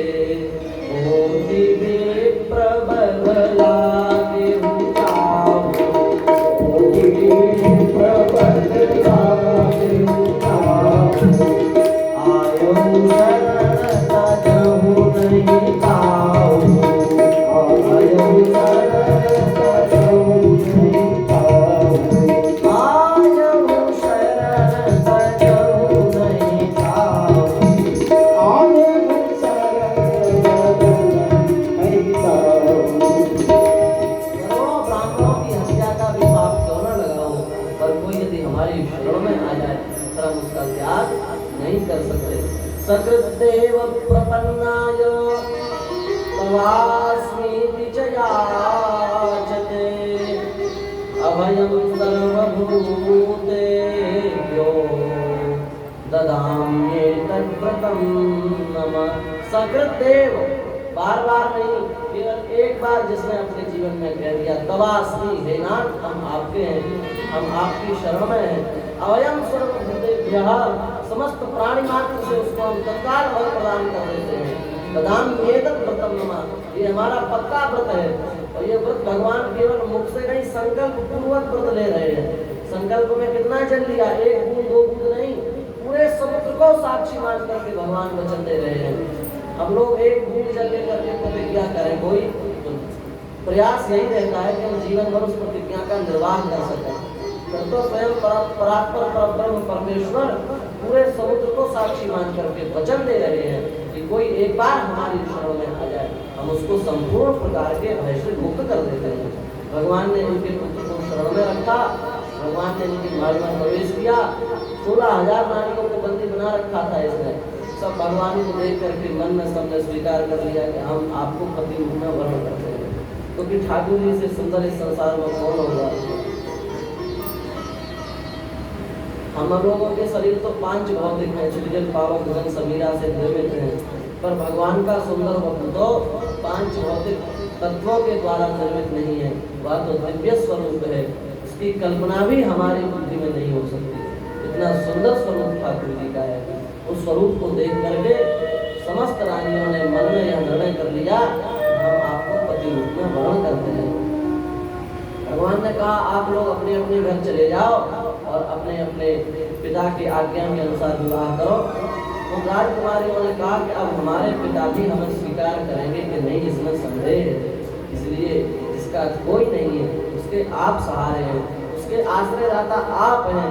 हम संसार में सबका त्याग करके आपके चरणों में आए हैं, अब आप हमारा कम से कम त्याग मत करो। जो तुम तो राम मैं नहीं तोरूं, तुमसे तोरी कवन सो जो। हे नाथ, तुम अपने तरफ से संबंध तोड़ना चाहते हो तो तोड़ दो। आपके संबंध तोड़ने के बाद में भी मैं नहीं तोड़ूं, मैं संबंध नहीं तोड़ सकती। क्यों? क्योंकि तुम सो तोरी, मान लो आपसे संबंध हम तोड़ दें तो कवन सो जो। अरे संसार में दूसरा किससे हम संबंध जोड़े? आपसे संबंध तोड़ करके फिर संसार में कोई दूसरा संबंध जोड़ने वाला दिखाई नहीं देता है। इसलिए हे नाथ, आप बलि हमको ठुकरा दें, पर हम तो केवल आपके ही आश्रय में हैं। भगवान ने कहा कि अनन्य शरणागति की है, और जो जीव मेरे अनन्य हो जाते हैं पर उनको मैं छोड़ नहीं सकता। 16,000 जो राजकुमारियां हैं, भगवान ने एक साथ एक ही मुहूर्त में एक संकल्प पूर्वक सबके साथ राज स्वीकार किया। हम सभी चराचर जगत के एकमात्र पति ठाकुर जी ही हैं। हम चराचर जगत के एकमात्र आश्रय श्री ठाकुर जी ही हैं। और यदि हम संपूर्ण संसार से संबंध का विच्छेद करके अपनी अविचल भक्ति पूर्वक ठाकुर जी में अपने चित्त को लगा देंगे तो ठाकुर जी भी हमें पति रूप में वर्ण कर लेंगे। ठाकुर जी भी हमें अपने अपने पत्नी के रूप में स्वीकार कर लेंगे। और हमारा जीवन प्रताप ज्ञान ये भाव नहीं लेना कि 16,000 रानियों के साथ। अरे आप लोग भगवान से संबंध तो जोड़ दो, करोड़ों करोड़ों की संख्या भी आप लोगों की होगी तो भी भगवान वर्ण करने की सामर्थ्य रखते हैं। ऐसी अचिंत्य शक्ति ठाकुर जी में विद्यमान है। भगवान ने सबका एक साथ पाणी ग्रहण संस्कार भगवान के साथ हुआ। भगवान ने सबको अलग अलग महल दे दिए, सबको अलग अलग कक्ष दे दिए। अब भगवान की इतनी सुंदर मोहिनी है, इतना सुंदर ठाकुर जी का रूप है, तो उस रूप के एक निमिष मात्र इसमें यदि कोई उस रूप से ओझल हो जाए अपने आप को जीवित नहीं रख सकता। एक प्रश्न है, प्रश्न ये है भगवान सबको दर्शन क्यों नहीं देते? आप कर सकते हैं ना प्रश्न। आप कहेंगे कि हमको भगवान के दर्शन करने हैं, हम आपसे कहेंगे ये नियम करो, वो नियम करो, कितने साल ये करो, उतने दिन ये करो। आप हमसे पूछेंगे कि भगवान को दर्शन नियम और जप और योग की क्या आवश्यकता है? इनसे वे प्रसन्न होते तो फिर उनकी भगवत्ता क्या है? वे तो प्रकट हो जाए, दर्शन दे दें हमको बस। इतना बीच में भगवान जप नियम तप और इतनी सबकी मर्यादा क्यों बनाई भगवान ने? सीधे दर्शन क्यों नहीं देते ठाकुर जी? उसका एकमात्र उत्तर है बिना साधन किए, बिना भजन किए, बिना संतों का संग किए और बिना भगवत कथा का आश्रय लिए यदि आप सीधे सीधे आपके सामने ठाकुर जी प्रकट हो जाएंगे तो उनका इतना सुंदर स्वरूप है, इतना सुंदर स्वरूप है कि आप उनके उस स्वरूप का दर्शन नहीं कर सकते। आप तत्काल अपने प्राणों का त्याग कर देंगे। इसलिए भगवान कहते हैं कि कम से कम हमारे स्वरूप के दर्शन करने के योग्य तो बनो। इसलिए भगवान ने मर्यादा बना रखी है। दूसरी बात, यदि भगवान सबको दर्शन देने लगे तो जो महापापी हैं, हत्यारे हैं, अपने जीवन भर जिन्होंने पाप किया उनको भी प्रत्यक्ष दर्शन देने पड़ेंगे। फिर संसार का निर्वाह कैसे चलेगा? फिर नरक कौन जाएगा, स्वर्ग कौन जाएगा? फिर संसार का जो खेल चल रहा है इसका विस्तार कैसे होगा? इसलिए भगवान ने एक मर्यादा बना रखी है। और इसका मतलब ये नहीं कि भगवान मिल नहीं सकते या भगवान की प्राप्ति के लिए हमको जंगल में जाना पड़ेगा अथवा हमको भोजन छोड़ना पड़ेगा, ऐसी कोई बात नहीं है। अपनी माता को माता कहने में आपको कौन सा भजन करने की आवश्यकता है? छोटा बेटा क्या अपनी माता को माता नहीं कह सकता? वो माता कहेगा तो माता उससे कहेंगे कि पहले 10 साल तपस्या करके आओ तब हमको माता कहना। कोई कहेगी माता ऐसे? कोई पिता पुत्र पिता के पास जाकर के बोले आप हमारे पिताजी हैं, तो क्या पिताजी कहेंगे कि 5 साल पहले फलाहार करके आओ फिर तो हमको पिताजी कहना। ऐसे ही भगवान सदा सर्वदा से हमारे थे, हमारे हैं, हमारे रहेंगे। उनको अपना कहने के लिए न आपको तपस्या की आवश्यकता है, न उपवास की आवश्यकता है, किसी भी पदार्थ की आवश्यकता नहीं है। वो तो हमको मिले हुए हैं। जैसे किसी व्यक्ति के गले में माला डली हो और वो संसार में माला को खोजे, नहीं मिलने वाली, क्योंकि माला तो उसके अपने गले में ही है। इसी प्रकार से ठाकुर जी तो हमें मिले ही हुए हैं, पर हम स्वयं बंधन लगा लेते हैं अपनी तरफ से कि भगवान तो इतनी तपस्या करने के बाद मिलेंगे, इतना जप करने के बाद मिलेंगे। द्रौपदी ने भगवान को पुकारा, भगवान आए, आ गए, थोड़ी देरी में आए। क्यों आए? क्योंकि द्रौपदी ने कहा हे द्वारिकावासी कृष्ण हमारी रक्षा करो। भगवान ने कहा द्वारिका से बुला रही हूँ, तो अब द्वारिका से आने में थोड़ा समय तो लग ही जाएगा, थोड़ा देरी हो गई। यदि द्रौपदी कहती कि हे ठाकुर जी प्रकट हो जाओ, ठाकुर जी तत्काल अवतार लेकर के द्रौपदी की लज्जा बचा लेते। पर द्रौपदी ने अपने हाथ से बंधन मांग कर लिया, हे द्वारिकावासी हमको बचाओ। भगवान को आने में विलंब हो गया। एक राम भक्त था, एक कृष्ण भक्त, दोनों तपस्या कर रहे थे। दोनों ने कहा देखते हैं हमारे भगवान जल्दी आते हैं, आपके भगवान जल्दी आते हैं। राम जी जल्दी आ गए, कृष्ण जी देरी हो गई। अब जब कृष्ण जी आए तो उसने बहुत डांटा कृष्ण जी को, बोले आप बड़े लेट आए, हमारी नाक कटवा दी उसके बाद आए, चले जाओ, हमें आपकी आवश्यकता नहीं है। आ भी गए और हमारी नाक भी कटवा दी, थोड़ा जल्दी आ जाते तो हमारी नाक तो बच जाती कम से कम। भगवान बेचारे भक्तों के सामने कुछ नहीं कर सकते, शांत खड़े रहते हैं। इनके एक भ्रुकुटी के हिलाने मात्र से सारे संसार में प्रलय हो जाता है। वे भगवान भक्तों के सामने गर्दन झुका के खड़े रहते हैं। हे भक्तराज क्षमा करो। क्षमा तो कर देंगे, आप लेट क्यों आए? भगवान ने कहा कि राम भक्त वाले से पूछो उसने कैसे, राम भक्त वाले से पूछो उसने कैसे बुलाया था। पूछा आपने कैसे बुलाया था? बोले हे राम जी आ जाओ। बोले राम जी जल्दी आ गए। बोले आपने कैसे बुलाया था? आपने कहा हे वृंदावन के ठाकुर हमारे सामने प्रकट हो जाओ। वृंदावन से आपके जंगल की दूरी कितनी, हमको थोड़ा देरी लग गई आने में। बात समझ पाए? भगवान को हम अपने जितना दूर बना लेंगे, भगवान को पास आने में उतना ही समय लगेगा। पर हम भगवान को अपने अत्यंत सन्निकट मानने लगे। ये ठाकुर जी हमारे हैं, हमारे लाल हैं, हमारे भैया हैं। जो नाता इनसे जोड़ना चाहो जोड़ लो और प्रेम भाव पूर्वक इनको अपना मान लो, तो भगवान की प्राप्ति में देरी नहीं तो मिले मिलाए हैं। तो कहने का तात्पर्य यह है कि यदि हम भगवान को अपना मान लें तो भगवान की प्राप्ति के लिए किसी साधन की आवश्यकता नहीं है। बस मान लो ये हमारे हैं। हमारा विश्वास, हमने उस दिन भी कहा था, हमें ये मूर्ति दिखती है, पाषाण बुद्धि हमारी ठाकुर जी के प्रति है। और जब तक पाषाण बुद्धि होगी तब तक भगवान लीला कैसे करेंगे? तब तक तो ये पत्थर ही बने रहेंगे। साखी दैन को श्याम प्रभु पधारे। साक्षी गोपाल जी का नाम सुना होगा। श्री जगन्नाथपुरी में विराजमान है भगवान साक्षी गोपाल।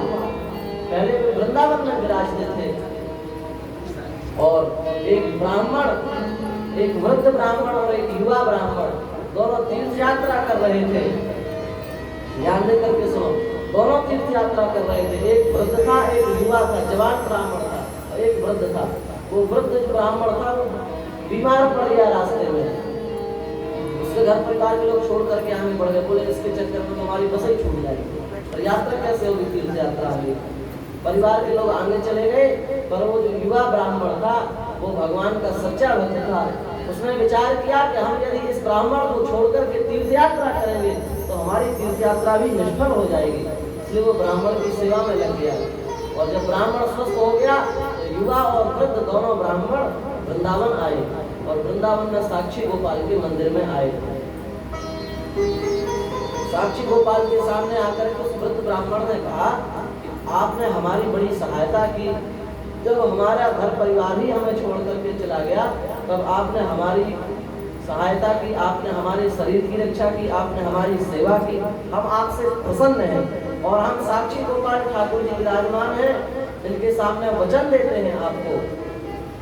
हमारी बड़ी सुशीला घर पर कन्या है, उस कन्या का विवाह आपके साथ कर देंगे। ऐसा कहकर के वे वृद्ध युवा ब्राह्मण दोनों घर पर आ गए। वृद्ध ब्राह्मण ने घर पर आकर के बताया कि हमारी जो कन्या है उसका विवाह उस ब्राह्मण के साथ में करना है, क्योंकि हम भगवान के सामने प्रतिज्ञा करके आए हैं। तो घर परिवार के लोगों ने कहा कि अरे तुम्हारी बुद्धि खराब हो गई है क्या? तुम हमें लग रहा है बीमार हो गए, तो तुम्हारा दिमाग की बीमारी में अभी भी है, तो बीमारी से निकल नहीं पाए। क्यों? बोले अपन इतने समृद्ध हैं, अमीर हैं, धनवान हैं, इतने धनवान होने के बाद इतने गरीब ब्राह्मण के यहाँ कन्या का विवाह कर दोगे? ब्राह्मण का वचन तो वचन होता है, दे दिया तो दे दिया। उन्होंने कहा आपकी बात कोई मानने वाला नहीं है, हम तो विवाह नहीं करेंगे। कुछ दिन बाद में युवा ब्राह्मण आया, उसने कहा आपने हमको अपनी कन्या देने का वचन दिया था, अब आप क्यों नहीं विवाह कर रहे हैं? आप सोचेंगे कि ब्राह्मण को विवाह की बड़ी जल्दी थी, कुछ चलाया, ऐसी बात नहीं है। भाव समझो, उस ब्राह्मण ने विचार किया कि इसने भगवान के सामने हमें अपनी कन्या देने का प्रण किया है, और यदि ये ब्राह्मण अपनी प्रतिज्ञा तोड़ देगा तो इसको भयंकर नरक की प्राप्ति होगी। ऐसा विचार करके वो आया, और आकर के जब उसने निवेदन किया तो उसने पूरे ब्राह्मण ने कहा क्या करें, हमारे घर पर चलती नहीं है, हमने तो समझा दिया, मानते नहीं कोई। उस ब्राह्मण ने कहा कि आपने किसके सामने प्रतिज्ञा की थी हमको कन्या देने की? बोले ठाकुर जी के सामने प्रतिज्ञा की थी। तो बोले साक्षी में भगवान है कि नहीं है? हाँ, साक्षी में भगवान तो थे, तो बस वो भगवान ही यहाँ आकर के गवाही देंगे कि आपने हमारे सामने प्रतिज्ञा की है कन्या को देने की। सरपंच बुलाए गए, पूरे गांव के सब इकट्ठे हुए। सब लोगों ने कहा कि ब्राह्मण ने आपको कन्या देने की प्रतिज्ञा की थी? युवा ब्राह्मण ने कहा हाँ की थी। बोले कोई साक्ष्य? भगवान ने साक्षी, और तो कोई साक्ष्य? सरपंचों ने सोचा कि मूर्ति कहाँ से आ जाएगी, मूर्ति क्या बोलेगी। सरपंचों ने कहा कि जाओ पहले भगवान को बुला करके लाओ, और वे भगवान यहाँ आकर के कहें कि हम साक्षी में थे, इस ब्राह्मण ने प्रतिज्ञा की है, तो हम विवाह कर देंगे। सरपंचों ने सोचा ना भगवान आएंगे और आप यहाँ रथ पर बिठा करके ले आए तो कहाँ से ढूंढेंगे और बोलेंगे, नहीं तो सब जितनी भी इनकी भ्रांति सब समाप्त हो जाएगी। वो ब्राह्मण तो सच्चा ब्राह्मण था, वृंदावन आ गया, भगवान से कहा चलो। भगवान इतनी जल्दी कैसे कहते हैं चलो? भगवान ने सोचा देखे तो इसको विश्वास है कि नहीं हमारे ऊपर। 3 दिन 3 रात तक बिना खाए पिए वो ब्राह्मण साक्षी गोपाल भगवान के सामने लेटा रहा। आप तो चलो, बस दिन रात यही कहता है चलो। रात में 1-2 बज गए, भगवान ने देखा कोई है तो नहीं ना उधर, जाग करके पर्दों में कोई नहीं दिखा, तब धीरे से बोले काय को परेशान कर रहे हो? ब्राह्मण ने कहा परेशान नहीं कर रहे हैं, आप साक्षी में थे, आपने देखा था प्रतिज्ञा करते हुए, आपको चलना है चलो। भगवान ने कहा कहाँ चलना है? बोले जगन्नाथपुरी चलना है, वहीं हमारा खुरदार नाम का गांव है, वहाँ चलना है। भगवान ने कहा अरे बावरे, यहाँ बढ़िया ब्रजवासियों की बढ़िया खट्टी मिट्टी मलाई खा रहे हैं, माखन खा रहे हैं, तो तुम हमें भूखे मारोगे और पूरी रास्ते भर ले जाओगे, वहां पता नहीं जाकर के क्या करो, सेवा करो कि नहीं करो। उस ब्राह्मण ने कहा चलो आपको पूरी रास्ता रबड़ी का भोग लगाएंगे। भगवान ने कहा चलो ठीक है, तब तो चलेंगे। तैयार हो गए भगवान, रातों रात वृंदावन से गायब, मंदिर में सुबह ढूंढा कुछ नहीं, चल पड़े। भगवान ने कहा देखो भक्तरा, 2 प्रतिज्ञाएं हमारी, चलेंगे तो हम पर 2 बातें कान खोल के सुन लो। क्या? बोले एक तो भूख जहाँ लगेगी वहीं बैठ जाएंगे, आगे नहीं बढ़ेंगे, पहले भोजन फिर आगे यात्रा होगी हमारी। भूख वृंदावन के भगवान भूखे नहीं रह सकते, क्योंकि उनको दिन भर 56 भोग लगते रहते हैं, भूखे रहने की हालत वृंदावन के भगवान को नहीं है। भूखे नहीं जाएंगे, भूख लगेगी बैठ जाएंगे, रबड़ी खाएंगे, तब आगे चलेंगे। एक तो ये शर्त। दूसरी शर्त, आप आगे चलोगे पीछे हम चलेंगे, और आप आप मुड़ के नहीं देख सकते हमको, मुड़ के देखोगे हम वहीं खड़े हो जाएंगे। चलो ठीक है, कोई बात नहीं, चलो। तो ब्राह्मण जैसे तैसे उनको खिला पिला करके और जगन्नाथ मंदिर जहाँ है जगन्नाथपुरी सीमा तक ले गया। अब वहाँ बालू थी समुद्र के किनारे, बालू में भगवान के जो पैरों की रिमझिम झिमझिम आवाज आ रही थी वो बंद हो गई। ब्राह्मण ने सोचा बड़े चालाक हैं, खिसक तो नहीं गए कहीं पीछे के पीछे ही। उसने विचार किया कि हमसे कहा गया था कि मुड़ के मत देखना, पर यदि मुड़ के नहीं देखेंगे तो आवाज बिल्कुल भी नहीं आ रही है, लग रहा है खिसक गए, वृंदावन लौट गए हैं, देख लेते हैं। देखा तो भगवान के बेचारे चल रहे थे। भगवान ने कहा बस अब आपने देख लिया, हम बैठ गए, अब नहीं हिलने वाले, कुछ भी कर लो, चाहे खिला लो चाहे पिला लो, कुछ भी हमको कर लो, अब हम यहाँ से आगे नहीं बढ़ेंगे। उसने कहा 2-4 किलोमीटर की बात है, 2-4 किलोमीटर और चल लो। भगवान ने कहा अरे तुम्हारी बात मान करके हम 1000 किलोमीटर दूर वृंदावन से पैदल चले आए, तुम्हारे सरपंच इतने बड़े सरदार हैं, इतने बड़े हैं कि वो 4 किलोमीटर भी नहीं चल के आ सकते इधर। जाओ सरपंचों से कहो भगवान आ गए, चल आ जाए यहाँ पर। उस ब्राह्मण ने सूचना दी। अब तो पूरे गांव में, आसपास के जितने गांव थे सब में हाहाकार, भगवान आ गए। सब सरपंच अपनी अपनी पगड़ी पहन करके फटाफट तैयार होकर के आए। लाखों लोगों की भीड़ हो गई और साक्षी गोपाल जी को सामने खड़ा किया गया। उनसे पूछा गया जब इस वृद्ध ब्राह्मण ने अपनी कन्या देने की प्रतिज्ञा की थी, क्या उस समय आप साक्षी थे? क्या उस समय आप थे? भगवान ने कहा हाँ मैं था, मैं सब देख रहा था, मेरे सामने उन्होंने प्रतिज्ञा की है। अब तो सरपंचों की हक्के बक्के हो गए। सब सरपंचों ने, पूरे गांव के लोगों ने, जितने आसपास के लोग थे, सबने कहा भगवान जिस व्यक्ति के गवाही के लिए यहाँ तक पधारे उस ब्राह्मण को तो हम कन्या देंगे। सब कहने लगे हम देंगे हम देंगे। कोई उससे विवाह नहीं करने तैयार नहीं था, तो भगवान ने अब साक्षी दे दी। तो अब तो पूरे गांव के लोग, पूरे आसपास के लोग, लाखों लोग अपनी अपनी कन्या लेके खड़े हो गए। बोले हम आपकी अपने कन्या का विवाह आपके साथ करेंगे। दूसरा बोला हम करेंगे। भगवान ने कहा हल्ला मत करो, जिनको जिनको विवाह करना हो सब हमारे साथ कर लो। लाखों विवाह हम करने के लिए तैयार है। ये बेचारा गरीब ब्राह्मण, इसके लिए तो एक ही विवाह काफी है, पर्याप्त है।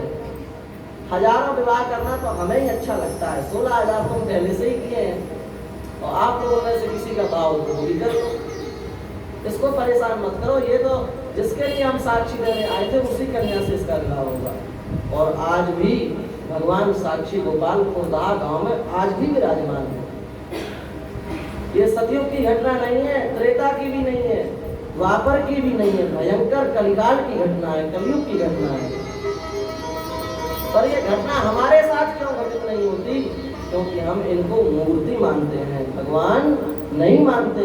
यदि हम मानने लगे कि ये साक्षात लाल जी हैं और हमारे घर में भगवान के रूप में आए हैं, हमें सुख देने के लिए आए हैं, तो ये आज भी हमारे लिए भगवान ही हैं।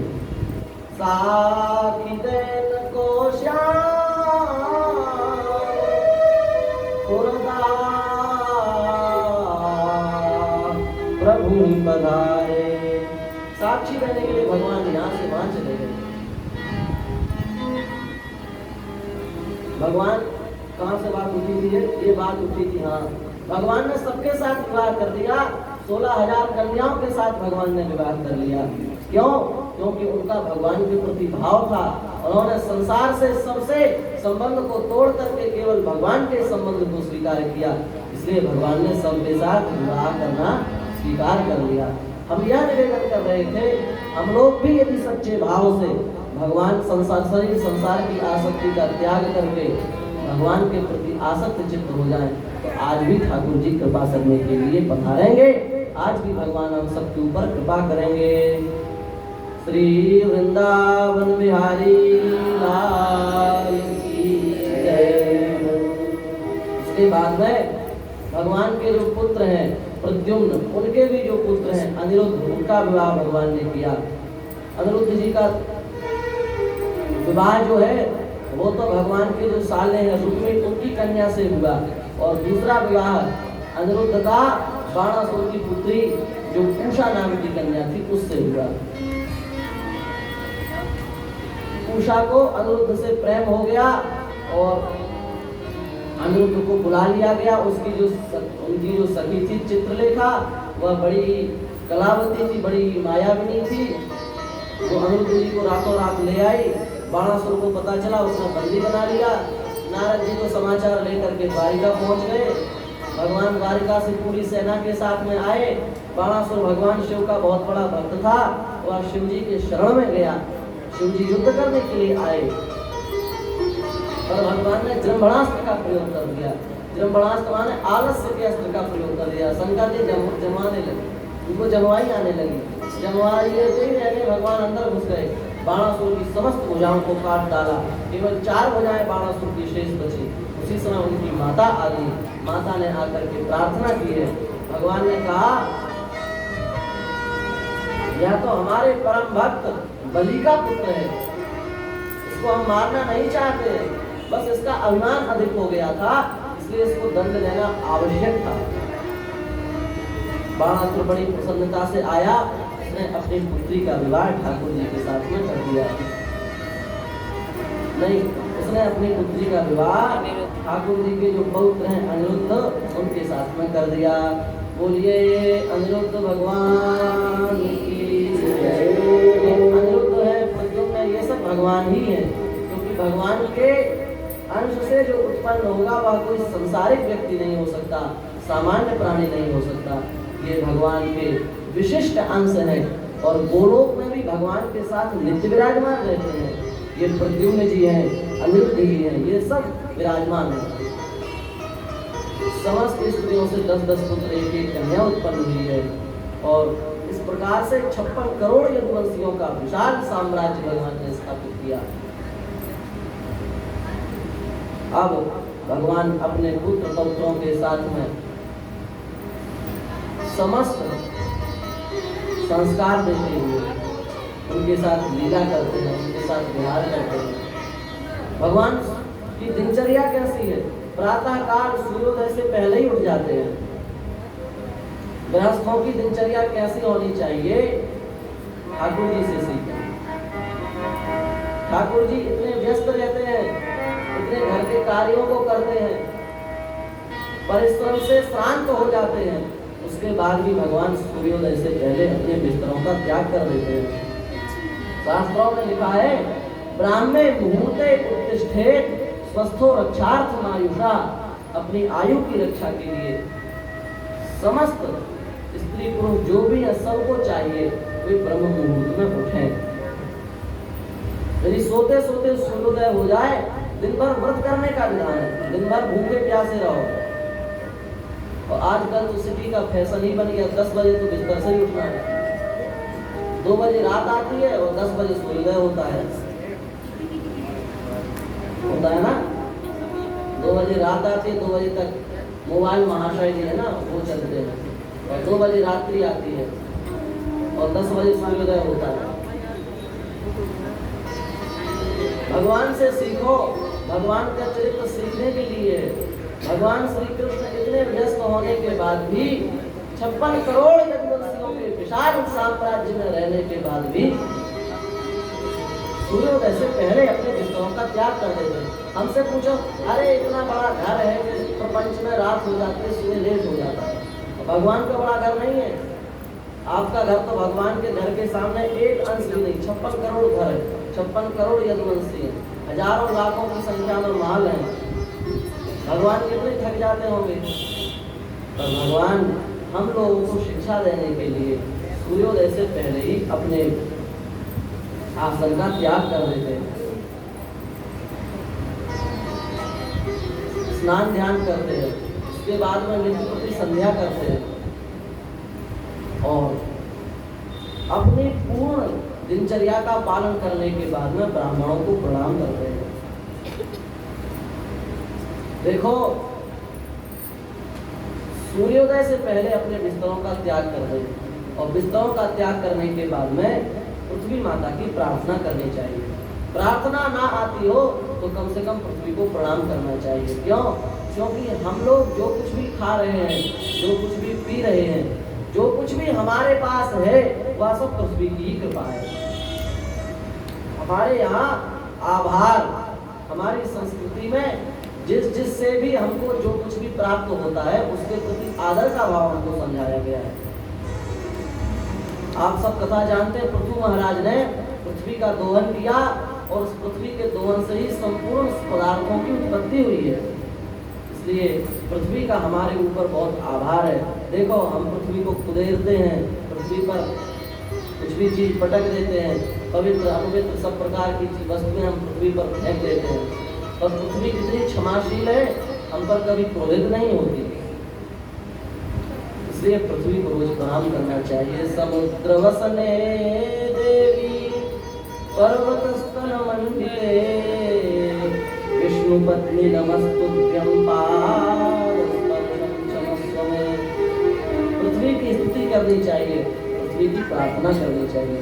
उसके बाद में अपने विस्तरों का त्याग करें और जैसी शास्त्रीय दिनचर्या है, स्नान करते समय प्रत्येक व्यक्ति को चाहिए 4 बार गंगा जी का नाम अवश्य ले। 4 बार आप गंगा जी का नाम लेंगे ना, तो उससे आपको ये लाभ होगा, गंगा स्नान का फल मिल जाएगा। नहीं तो शास्त्रों में तो लिखा है बर्तन का स्नान स्नान ही नहीं है। बर्तन का स्नान और नहाओ चाहे ना नहाओ एक जैसा है। कहाँ नहाए तो कुआं में, कुआं के जल से नहाओ, नदी के जल से नहाओ, सरोवर के जल से नहाओ। पर आजकल तो ये सुविधाएं उपलब्ध नहीं है, सब बाल्टी से ही नहाते हैं। तो शास्त्रों में तो लिखा है कि बाल्टी से स्नान किया जाए, वो बिना स्नान के ही समान है। तो आप सब लोग तो बिना नहाए धोए बैठे हो, तो क्या करें?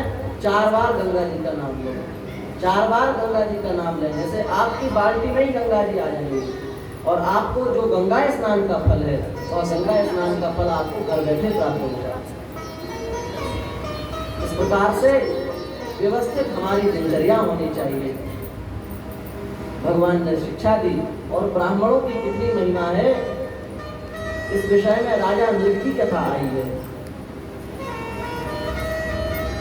राजा नृग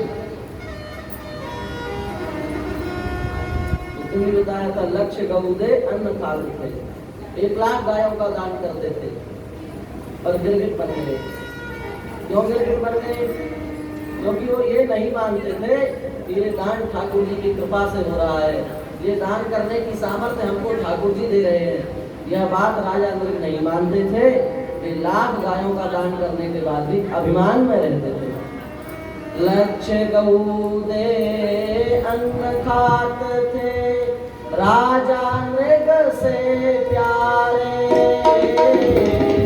लक्ष्य गौदे अन्न खाते थे, राजा नृग से प्यारे। करनी करवे